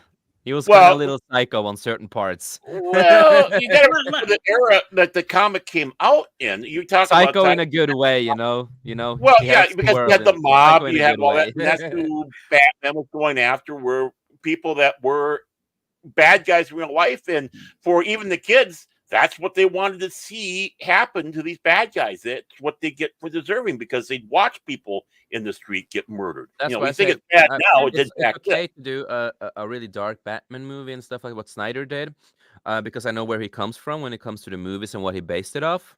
Right. But he didn't do it R-rated, and that's the thing. It's not R-rated, with people and all that kind of stuff. So that's also why it kind of worked. The thing is my thing is I want to get comics back and even comic book films accessible for everybody, but not dumbed down and stupid, and not too overly, where it's got to be R-rated graphics. And some people, if they had a chance, they'd make an NC-17 film if they could. I'm sure if you gave Quentin Tarantino the go-ahead, you'd have an NC-17 film going out there involving a lot of feet. So, but that's beside the point. And I also want to answer this: Can we see Can we see Venom kill Miles Morales and say that's only one Spider-Man? Deal with it. Wow. No. Can I just add to your point, Baron, just quickly? I agree. Now, don't be wrong, there's certain characters that have to be rated R. Like Spawn, I'm waiting for that. It's going to be a horror film. That has to be rated R. Some of the others. But one of my other favorites, The Dark Knight with Heath Ledger, that's a PG-13 film. But it's still really, it's not a, but it is accessible to everybody. It was a really dark film, but it wasn't rated R. They didn't have to. Exactly. You can do it. Yeah, so I agree with you. It should be accessible to everybody. Yes, I agree. Most of them should be like Spider-Man or any of them. 100%. Spider-Man and all that stuff should be PG-13. Yeah, 100%. Well, Venom. Look at Batman. Venom, rated R makes sense. Yeah. Well, even look at Batman '89. That's a PG-13 film, Yeah, and and it it's already pretty a dark. PG-13 They film. push things. Look at the Yeah. melting of the skin of the character of Oh the gosh, yeah. monster. Yeah, I Right. mean, they go Yeah. pretty far with that. Yeah. But still, as it goes, kids can watch it, adults Oh, yeah. can watch it. It's a comic book film. It, Yes. it delivers it because you had stuff like that in the comics. Obviously, that's why you had people all concerned about comics back in the day, and they had to have the comic book code. Right. That's why I liked. My opinion, my thing is I just don't want people going out there. Oh, we got to do it just because we got to do it. Because again, it's delivering their own. It has to work with the character. Fantasy. It has to work with the character, how they were created back. If you take Punisher, we've talked with Mike. We have talked, with Mike Barron and Chuck Dixon about this too. You guys have been there, of course, a lot of you, and again, a Punisher was never intended for kids. That was a grown-up character for grown-ups and adults. Right. And he is supposed to be more bloody, more gruesome, and all this kind of stuff. So, it all depends on certain characters like Blade, Punisher, all this. Certain characters just have to be R-rated. Same with Deadpool. You can't make him PG-13 at all. It would not work because he is an R-rated character who bends the rules and goes dark.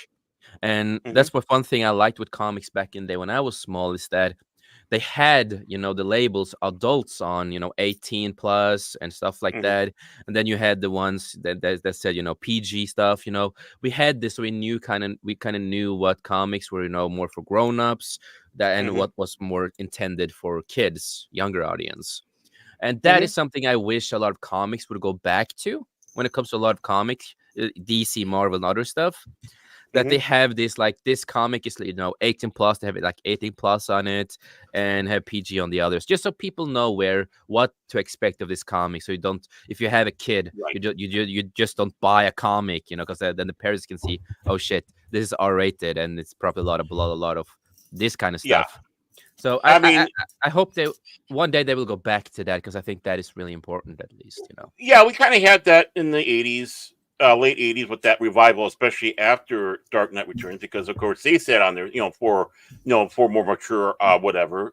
When they brought Green Arrow back, especially with this 3-part miniseries that did evolve into basically the other line that DC had, even though it was DC, it was their finer line, you might say. This is for a mature audience. It was dealing with more mature things and across that line. And we all knew it. And we'll just sit back and say, for mature, I think they did the same thing when they did that Shadows series as well. This is the line that's more for the adults. This is the line for everybody. And then, of course, you can go to Archie if you want the other stuff.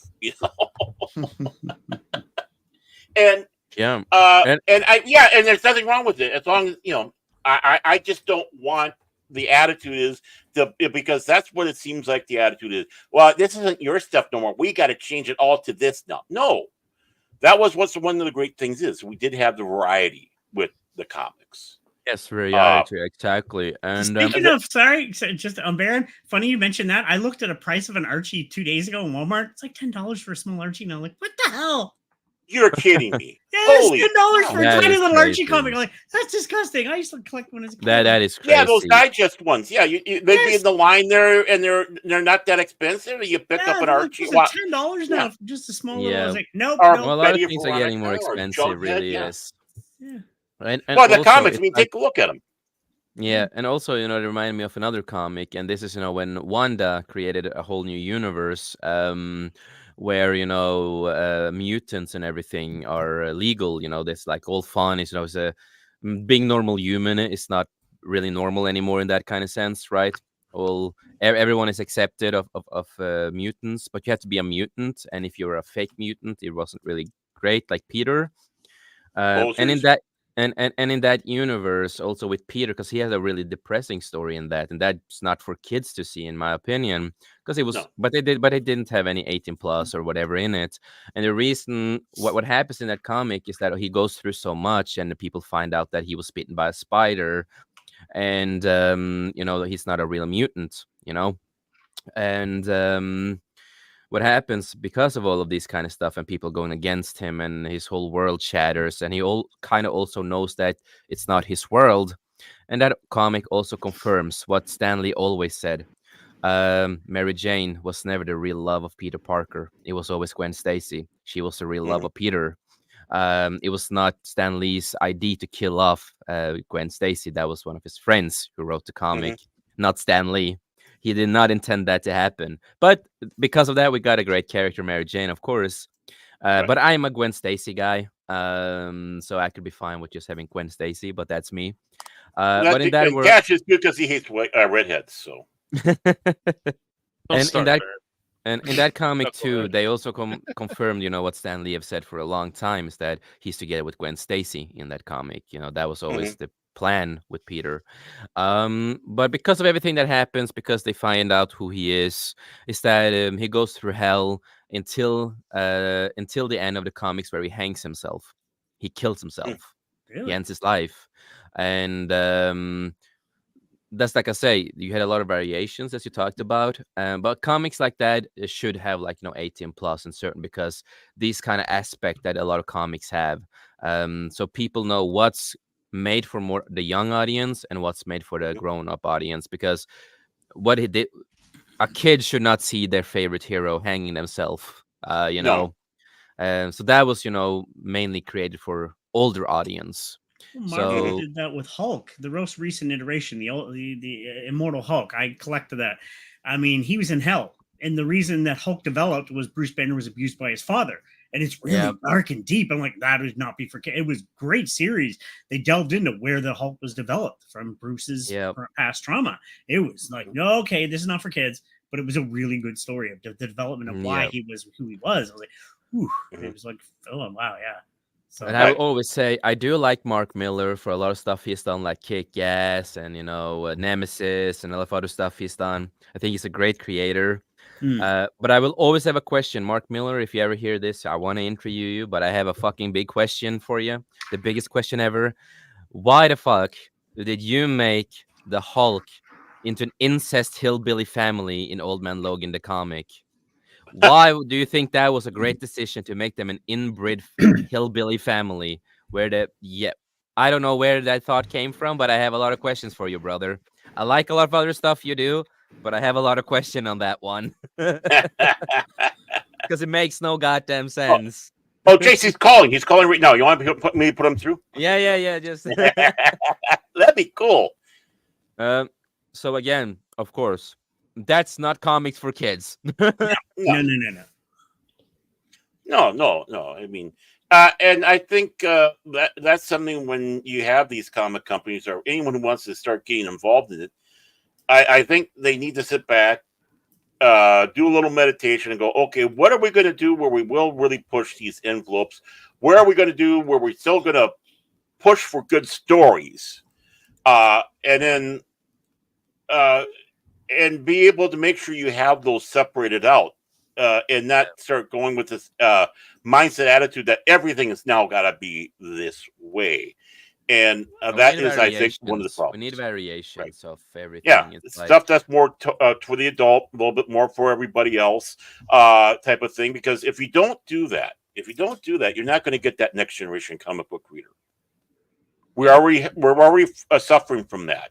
I mean, they're going over to manga more and more all the time because of that. The American market is dying because manga is not for normal kids out there. Just so people know. Well, there's a lot of different things with manga, but the problem is again, it's some stuff you don't necessarily want to have some of the younger set reading in some. Oh no, you don't want that. It all just like anime. They are grown up with that. The Japanese people that they're used to it. That's their culture. But a lot of other stuff you see in manga is a lot of kids should not see that. So. But you got kids manga over there. You got girl manga over there. I mean, just like any other comic industry, it's all across the board. Same thing with anime. But if we want to have people come back to our comics, which I want our heroes. I mean, great. If you want to supplement it with manga, great. I'm not saying get rid of it. I want to destroy manga. I don't want manga here. On the contrary, I'm an open book person all across the board. I just don't want ours to die like it is. And the big thing is the only way you can do that is by grabbing that next generation. By grabbing that next generation is getting away from the woke, getting rid of the BS, start telling good stories, and giving them something that they will want to read the next month and the month after, or in some cases, a week. Because, you still have the weeklies in England still with 2000 AD, amongst others. So you want to, and that's the variation of both sides of the comic world, right? The more kid friendly, and of course, the more grown up stuff. Right. Like you don't want to see a rated R Superman. You don't want to see a rated R Superman. Oh yes, I want to. No. Yeah, I want. Yes, that's not Superman. That's not Superman, though. Exactly. Jay, come on. Dude, I'm not the biggest Superman guy in the world. I love the lighthearted Superman and everything. But he's the all-American, like the all. Well, yeah, I know who Superman is really well. I do, but I want to see Injustice Superman fully. I want to see Injustice Superman, the Superman who actually becomes evil and it takes his whole fucking arm inside of Joker and killing him. I want to see that. I want to see that part of Superman in a movie. I want to see that version again. too. That is the alternate Superman. That's not Superman. But if you really take a look at it, even the Superman film that Christopher Reeves has, I mean, really, there one and especially two, is not all silliness in there. It really is. No, I know. I still like. I love a lot of Christopher Reeves. Still, man, I like the lighthearted and all that kind of stuff too. Of course, I do. But again, in the right place. It's just me personally. I like the darker stuff. That's just who I am.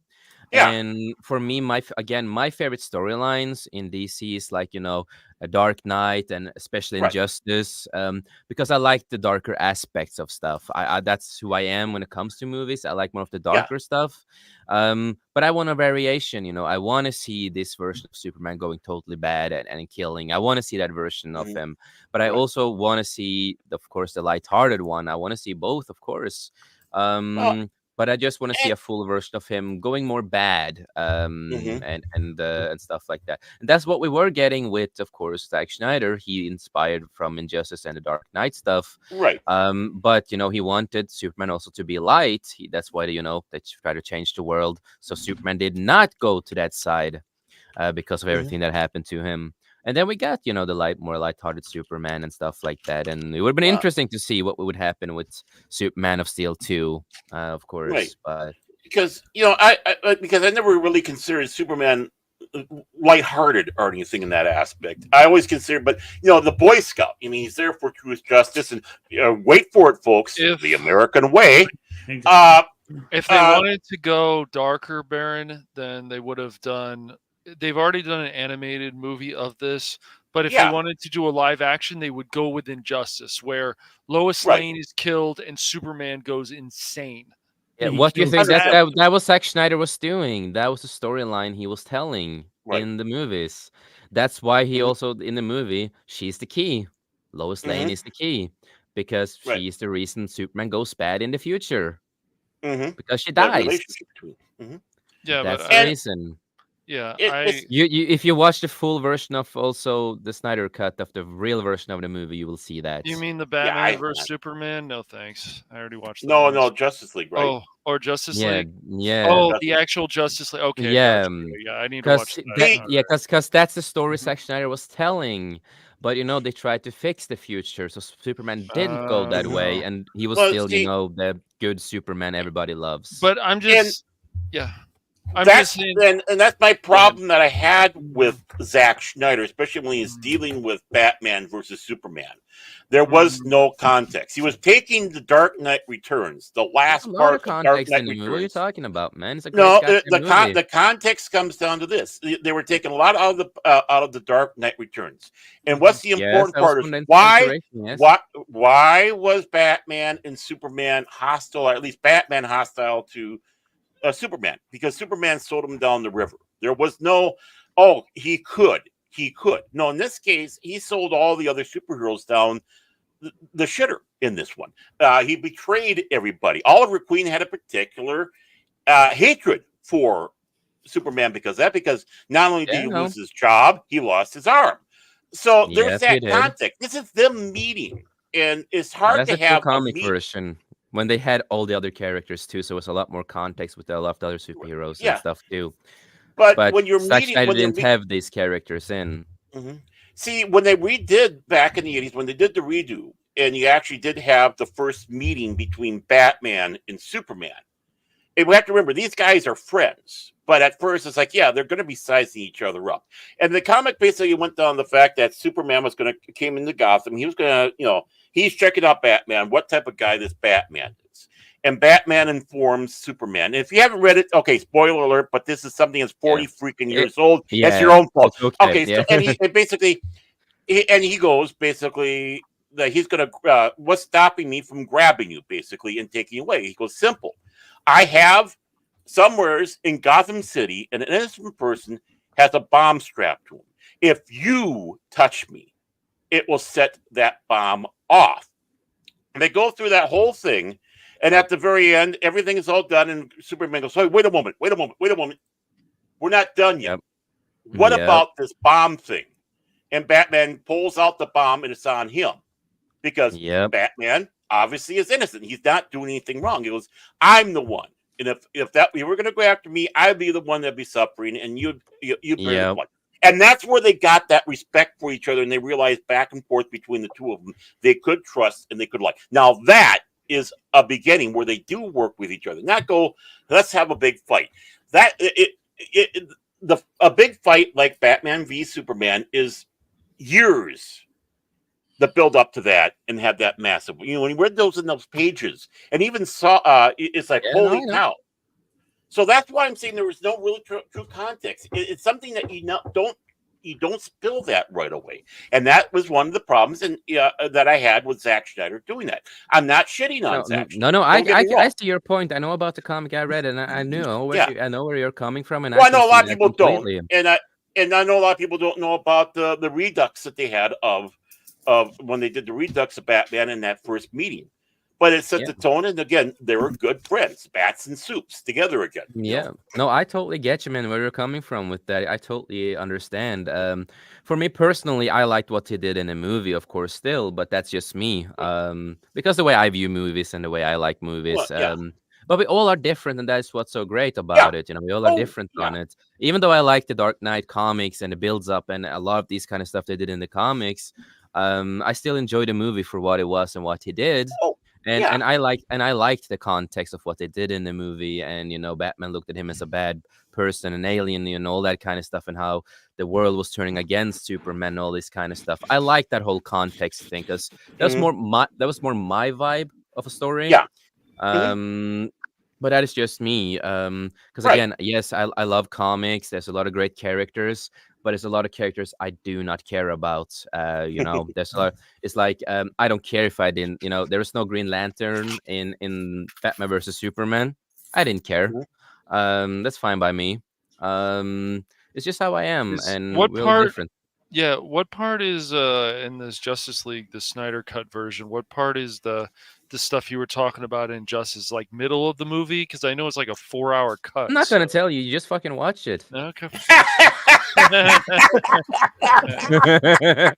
Oh, he told you. Come on, that Barker Laundry's got that spot ready for you, Cash. Sit down. You can watch it together. 4 hours together. Make sure you have a big tub of popcorn. No. We take a 3-day. No, Jason's just trying to tell me. He's like, I'm not gonna tell you the part. You have to find it yourself. All right. Yeah. Well, just sit down and watch it. It's fine.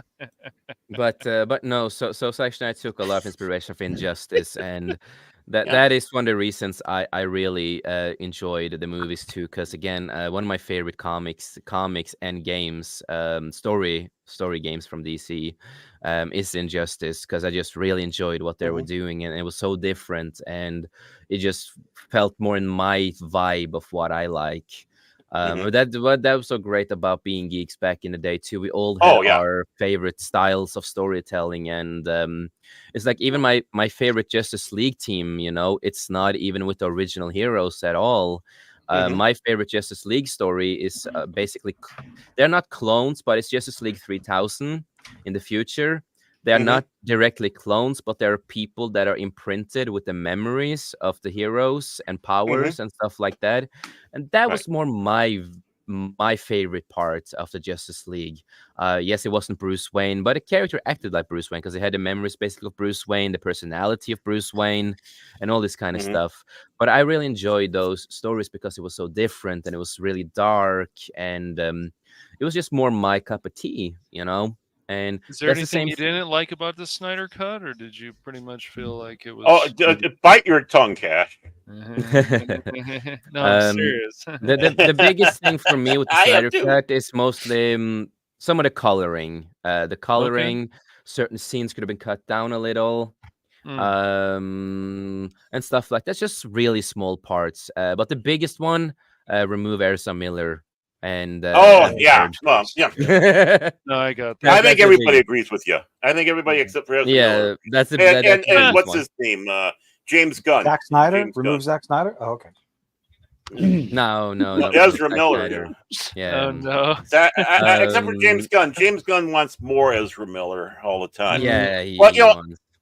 And that's the other thing too that I missed. Well, they could have just put Grant Gustin in there in the Justice League and just call it a day, and then he would have. Well, I don't know if that would have changed anything as much with the Flash film, but it might. Fuck the Flash series, then, man. Then we have a proper, a good, good. Well, yeah, because he was good as the Flash in the CW, so why not? He should be just as good in the movie version. I never understood who else that. Would go? Who else would be good as the Flash? But it is, I've always said this: Ezra Miller could have been a better Wally West than Barry Allen, because he acted more like Wally West than Barry Allen through the whole movie. That's with his true. Personality. With his personality, just was a better person, then I think it would be. And no, he still needs action. Forget it. Yes, forget. But no, with the Injustice, and that for me that was just my and the Justice League 3000 is more my style. And I know a lot of people always say their Batman is always Bruce Wayne, and I agree with you guys. I think it's pretty cool that you guys love Bruce Wayne. But Bruce Wayne he's my second favorite Batman. My second one. The 3000 Batman is on the third place. But my favorite Batman will always be Terry McGinnis. He will always be my favorite Batman of all time because he was Batman Beyond. And he will always. It's a great show. It was a great sequel. Yeah. I just really hate what they did later on in the TV series when they made him actually the son, basically, of Bruce Wayne. With the DNA stuff they did was kind of weird, but I always consider that non-canon. Terry McGinnis is his own character.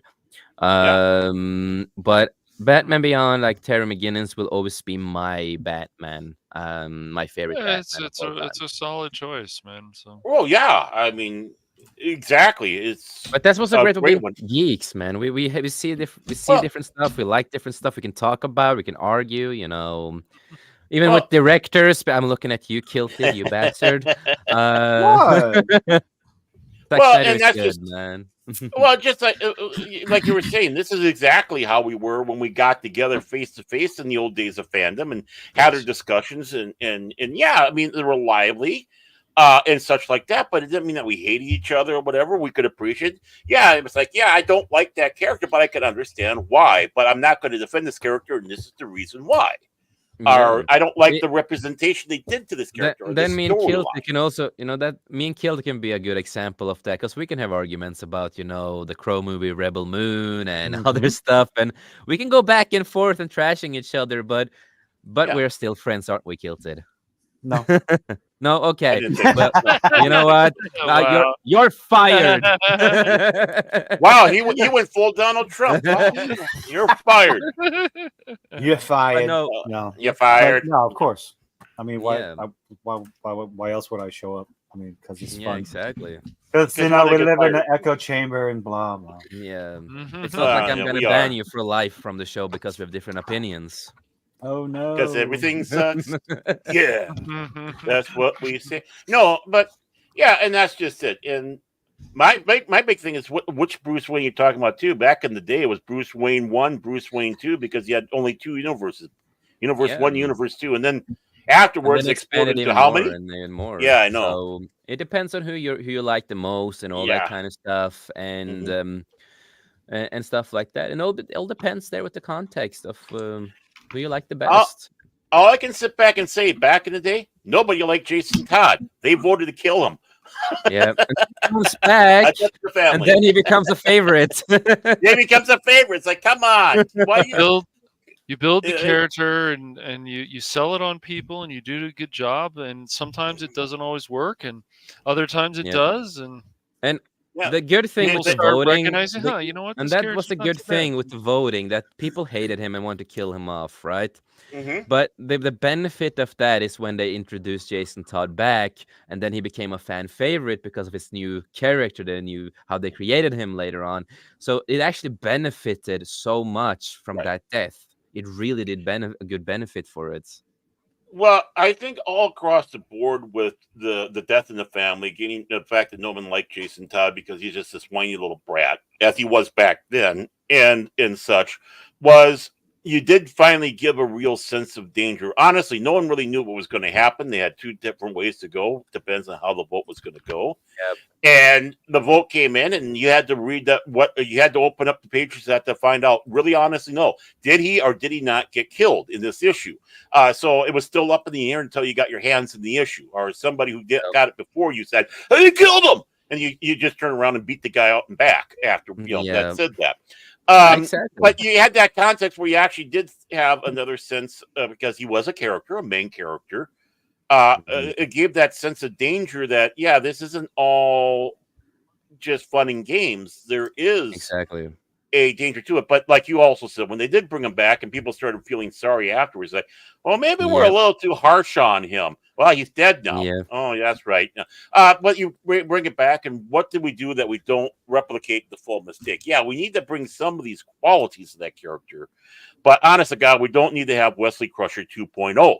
Put him back out the fucking airlock again if that's the case, And I get you.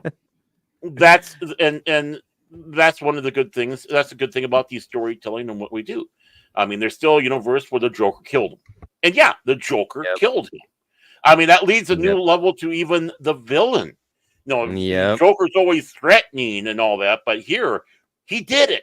He did something insane, He really literally took a crowbar to Jason Todd and smashed him, beat him to the inch of his life, and then let a bomb blow him and his mother up, or a woman pretending to be his mother. I don't have to read that again. I got it back there. It's been a while. I can't remember if she was or pretending to be his mother. Up in the tent, and Superman watches, and part of him goes, "Yeah, I finally got rid of that little shit." Oh, I guess I gotta feel sorry now. No, you killed my friend. Oh my! Don't do it again. Exactly. But I mean, so that was one of the great things about that. Left you all across the board. So I don't think there was anybody that lost out on that at all. What they did with it. No, it's a great storyline, a sad storyline, and the Committee even makes an appearance. So and it worked out for the better, and now we have the Jason Todd a lot of us love. Right. Mm-hmm. It still throws me off when I see Jason Todd. It's like, oh, excuse me, aren't you dead? Aren't you dead? But we are far over the 2-hour mark. Really? I see 3:20. Well, you know what? We had an hour and 20 minutes, or hour and 40-minute monologue. So I suppose. Yeah, long monologue. We are the Zack Schneiders of YouTube. Yeah, there's a lot of let's call the slow motion, Cash. We need slow motion. But no, let's start wrapping stuff up and go around the table. So we are gonna start with, of course, Mr. Kilted. Please promote yourself. What's coming up next for you, brother? I am the Kilted Cajun. You can find me on YouTube, on all over the place, all over social media, running my mouth like an idiot. What's coming up next? I know for sure Sunday, on Sunday Night Tangent, they just released another clip from Arcane Season 2 that is beautiful, and I'm going to talk about it, and of course get my live stream hit with a copyright claim, because fuck you, Netflix. Sorry. No problem. And I'm just trying to keep up with all the nonsense going around. I want to slowly work into more positive discussions, because a lot of the stuff I talk about is just the moronic things that people behind the scenes, the community managers, the developers, the actors, the actresses, all these people, the foolish things that they say. And I'm going to slowly, mix in here and there something that's coming up like Arcane Season 2, something I love, something I'm thoroughly excited for, and just mix it a little, let's start adding some positivity into the thing, which, those videos just tank terribly, but that's okay. And I'm going to continue to talk about things I'm passionate about. What's that? You're also going to talk good about Agatha. I don't. All I said was I kind of enjoyed the first 2 episodes, or did I get a chance to say that yet? Because y'all didn't ridicule me thoroughly yet.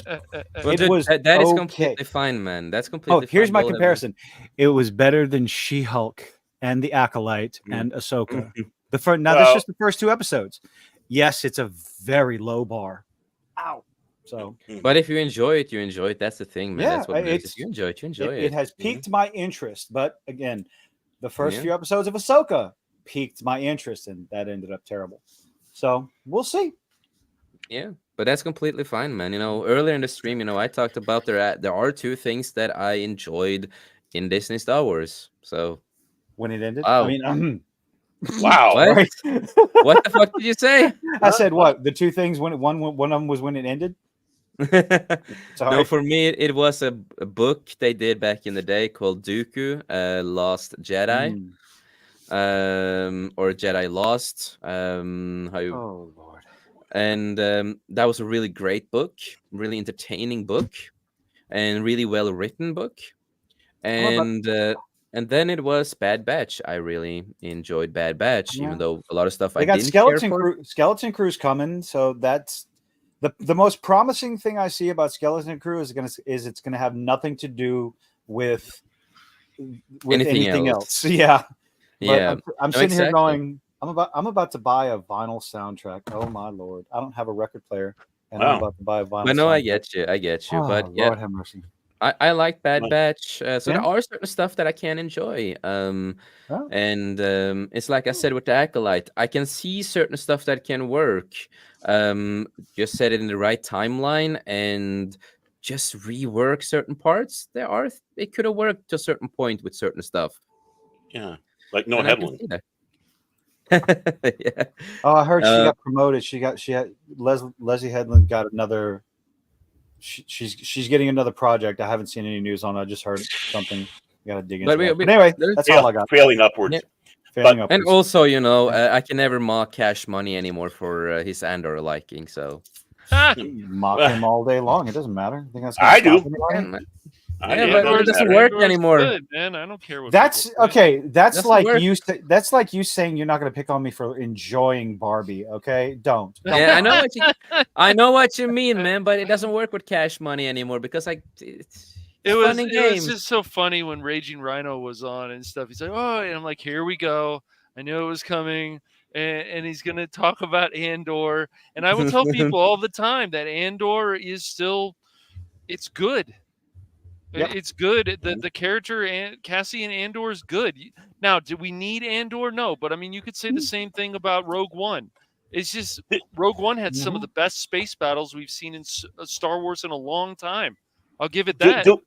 Do we need Cash Money? I mean, we asked that question. I need Cash Money. What are you talking about? And since Cash was talking, hold on. I need Cash Money because there's a $500 Lego set for the Java sail bar that just got announced. Okay, so I need a sugar mama. Get that Cash Money. Well, you want him sitting in the park laundry next to you instead of Chase. Okay, I see. Man. Hey, look, but I have to say the bills, baby. No, I just, I think it's fair though. I think it's fair to say that where a lot of Star Wars is going now is very illogical because a lot of this stuff does not make sense. If it made sense, then even to Disney, they're like, no, we're not going to do a season 2 of The Acolyte. Really, people just didn't enjoy it much. And so you took Ahsoka, and people can say whatever they want about Sabine. Sabine made sense in Rebels. Sabine does not make sense in Ahsoka. How can she have force powers? I will never understand that. I never will. Thanks, Chase. Thanks. That annoying. We're at 3:32 on the clock, That's right. and That's right. he won't So stop since until like we're talking cash, 5. you have the floor. But before I just gotta sit back and say, Kilton. I mean, honestly, if you're not if nobody's excited for this upcoming Arcane, what's wrong with people, right? Right, Kilton. Yeah, and look, the first season was fantastic. I can't wait. It was. It got after those 3 episodes. We have and you saw dates, Jinx, guys. It's like we bam. have Look, dates for when the 3 volumes come out for Arcane season 2. I told Crit has already talked to me about this a bit, Baron, recently. He says, I read some leaks and it sounds like they're going to be pushing certain things they shouldn't. Look, I'm just going to keep an open mind and let's see how it goes. We'll get a group together. We'll watch Arcane season 2. Let's just see how it goes. That's the only way I can see it. That's right, the only way exactly. I can see it. Because I don't have any streaming services anymore. Right. But yeah, again, anybody can say anything. It's not out yet. Let us. That's right. The first season. First season was great. Let's root for it. I'm with Tilted on that. Can't wait. November 9th, November 9th, November 16th, and November 23rd. Volume 1, Volume 2, Volume 3. Looks like they're doing it the same way as season 2. Or season 1. Let's just see how it goes. Look, I'm sure there's a possibility they might push the Vi and Caitlyn thing even more, but we don't know. Absolutely. Yes. We don't know, but there's a possibility that absolutely. they're doing it. Yes. I'm telling you right now. So, and if we already know they were hinting at it. Now, no, they released the clip. They released the clip today. It's 100%. Yes. I'll watch it later. Okay. It is. And again, Kilton is one of the biggest fans of it. That he can't stop. So Cash, you have the floor. Are you trying to tell me that if these 2 women scissoring, he gets excited? Like they quite literally released it during the stream. Okay. It's Vi in the. It's too much positivity, guys. I can't handle this. What's going on here? I want my negativity. It's a 2-minute clip of Vi fighting in the pits, and it's the animation. I don't want to. I'm excited. 4 hours. Yeah, we'll see how it goes. Right. All right. I'll be quiet. I'm done. I'm a mute. Okay. I don't know if I can handle him being so positive. Okay, back to you, It's too positive. Too positive. Okay, so tomorrow's going to be a special stream, and you'll have to watch the stream. But it is going to be of STO again, and Baron, you'll be joining us this time, right? I hope so. That's my plan. I hope so, it depends on what other disaster decides to visit my doorstep. So, okay, great. Barring that, I'm just I'm ready to go. I just awesome. Just need to know what I need to fly. Yeah. Okay. Fly me to the moon. So that'll be 6:30 p.m. Pacific Standard Time, and Spock will be joining us. Mike will be there, and hopefully Baron will be there, and I'll be there, and so that'll be a special stream. I'm not going to spoil it; you'll have to watch. So that's the big thing coming up tomorrow, and then I must have missed something. And then I'm just still working on some other videos and other stuff, and of course, we also just recently had our first episode of Cranky Old Fans, and I think that went well, Baron, over on the Rumble channel on Cash Money Madness. So I don't know. You could have heard Jace just picking it apart before the show today. He just all over saying how it sucked. It was horrible. Yeah. There wasn't enough F words, I'm sure. Yeah. Right. Yeah. Mm-hmm. Not enough Norwegians. Yeah. Right. No. That's funny, Baron. But so that's what's coming up both on the Phantom Hooligans, and then coming up, of course, more stuff on Cash Money Madness and whatever other videos I put on YouTube, because of the way YouTube can be, or YouTube, or whatever the hell we want to call it. Then those videos are also going to be back up on the Cash Money Madness channel. And then also Phil suggested this. I'm going to give Phil credit. He says you should start using your Twitch channel again. So I've been dueling on YouTube and then Twitch, and that's the Cash Money 007 channel on Twitch. So. They do have medication to take care of that twitch. The twitch. You fought so hard to get rid of that twitch, and now it's back, and you're getting encouraged. You get back on the meds to get rid of that twitch. But that is the excitement coming up on the Phantom Hooligans, Cash Money 007, and then Cash Money Madness. And remember, we are a couple steps away from having it. The Phantom Hooligans. The Phantom Hooligans, yes. Well, we'll probably play. Maybe there'll be a lot of horror games I'll play, or at least some around Halloween. We'll see. Yeah, or just streaming with you. So no. Yeah. What? Did I say out loud? I'm sorry. That's how I feel about you, Baron. Come on, man. Like I told you, Baron, not the forbidden donut. He's like, oh, I must get the forbidden donut. My job. But anything more, Cash? Nope. That's all. Okay, so let's get to Mr. Tom. What's coming up next for you, brother? And please promote. Tom Connors is here. What? Hi. Hi, Tom. Hi. Just I gotta be up very early because I gotta be on set here. I'm gonna be on a zombie set of a television series tomorrow. My first day. They say you gotta can't. Then you don't need to be awake if you're going to be a zombie. Just walk around. It'll be a mosh pit. It's pre-zombie. Maybe I'll get to turn and die violently. I hope, and they'll tear my throat out. I don't know. We'll wait and see. I don't know. What's gonna happen, so that's going to be fun. I want to die. Well, we are in 2024, so you have your kinks. It's fine. Yeah, if we don't see Tom, then we know what happened. It's like. But, We're worried about the AI destroying Tom, so just be careful, man. Check around. Skynet people. That's right. Jessica's awesome. But hey, what have I been up to? Well, as I said at the beginning, I had the book out, which is the poem book, FTW Writings of a Lost Mind. It's me when I was a teen and early 20s when I used to travel the country, and I was just trying to discover myself, and I went through depression, and I still have in the last few years too, with the world and just trying to survive as an artist. It's not easy, and that's why tomorrow's a break. I get minimum wage, but hey, it's something. It's a start, and I got the book selling. I officially finished the calendar 2 days ago, which is a connection of another book I'm working, a black and white photo book of our city, and if it turns good, I'm gonna go to other cities and make more black and white books of each city. So we're gonna wait and see on that. I'm waiting to develop that now. So just trying to pump out as much product as I can. Being an artist, it's like I don't want to do the 9 to 5. No, and I'm not against it. I've been there, done that for years. But I turn 52 next week, and I'm like, shit, I got to do it myself. Trying to make my money on my own. It's not easy, but I'm not giving up. I'm gonna do it. It's a struggle, but hey, that's what I'm meant to do. So at my age, and after the world turned topsy turvy, I said, screw it. I'm gonna have to make it on my own, and I'm gonna do it. It's struggling. I'm a starving artist. Some days you don't eat, but hey, you know what? I'm still doing it my way. And I've been happier now than I was working at a call center like 7 years ago. So it's just don't forget the prostate exam. That's all I gotta say. Darn it. Don't forget it, man.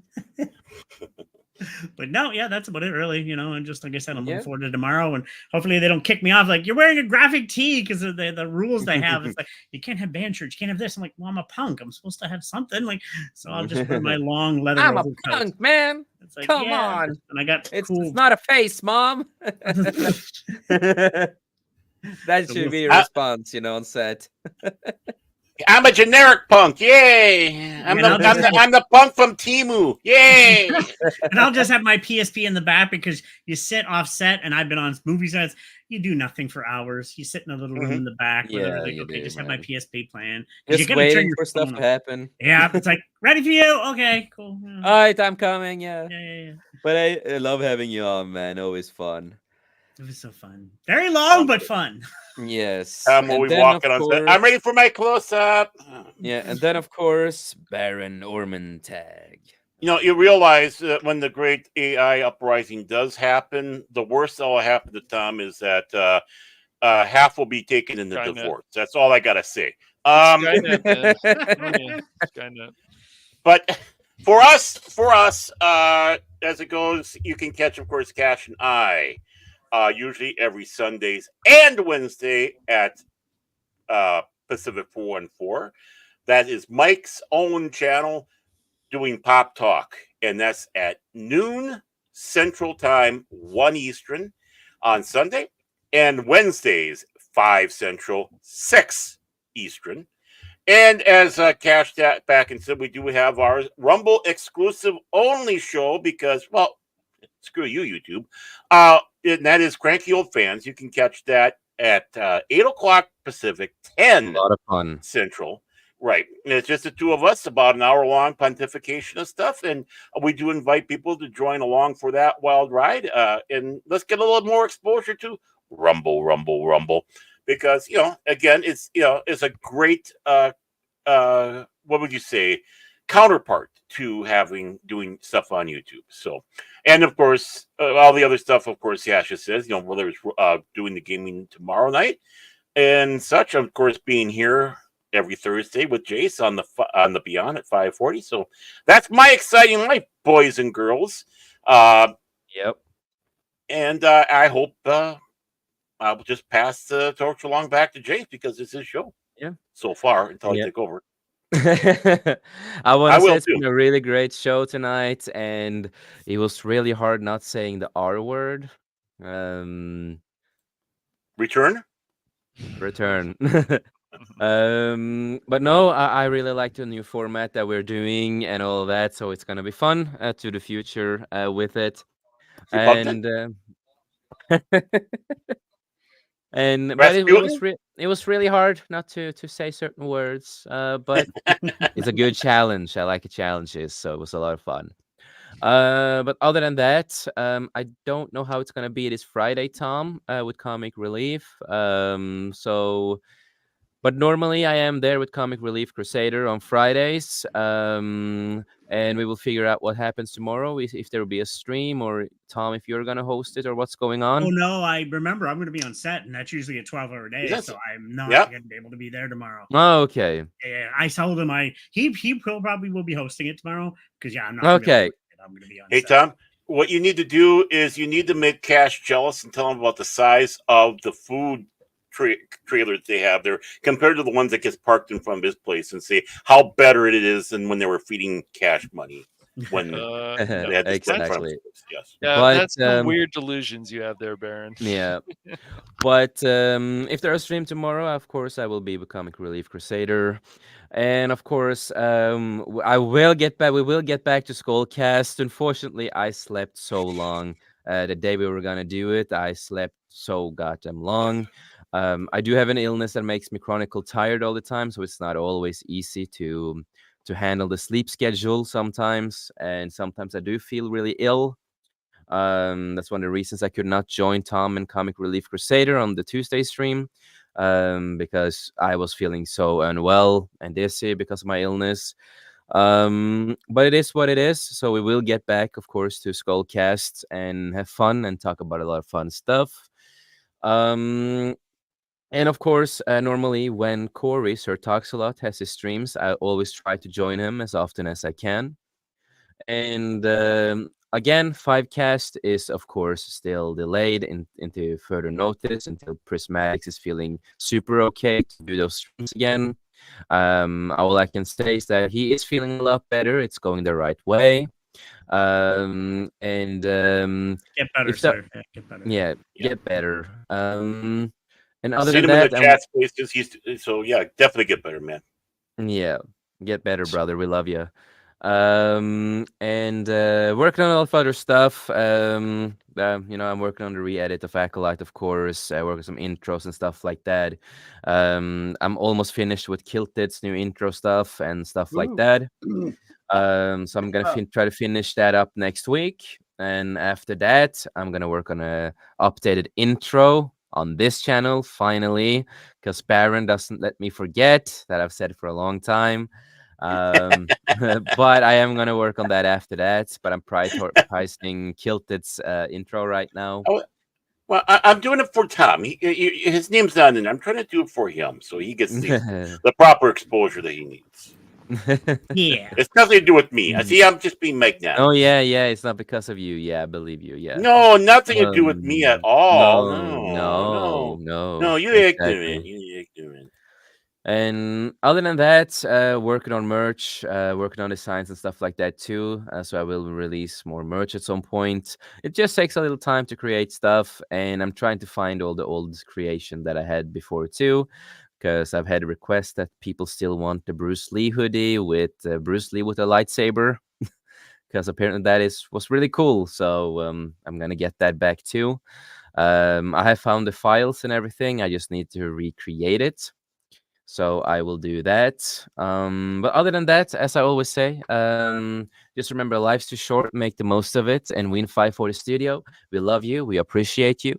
And none of us would have been here today if it wasn't for any of you guys and peeps out there. Just thank you for the inspiration and thank you for the love and support. It means the world to us. And other than that, we will see you next time. Goodbye, everybody. I want an F&R hoodie. F&R hoodie. The Beyond. F&R hoodie. That'd be yeah. great. F&R. F&R hoodie. Yeah, and with that, just remember, I'm not a Jenna Ortega simp. Goodbye, everybody. Shut the fuck up. Yeah. You're a fucking cunt. Shut the fuck up. No, I'm not. I am not a simp. You're bro. a stupid Listen to this song, man. Cause I don't give a fuck what you say. Yeah, I'ma do shit my way. So you can go kick rocks, I'ma stack bricks up, build what I want to make. Yo, I got a lot of shit to say, so I'ma do this every day. I'll be writing things until I'm fucking buried in my grave. 6 feet deep under, but my body won't decay. Cause my messages are timeless, so they'll put them on display. Oh yeah, I rap with a certainty, I have a sense of urgency. A message for eternity, for everyone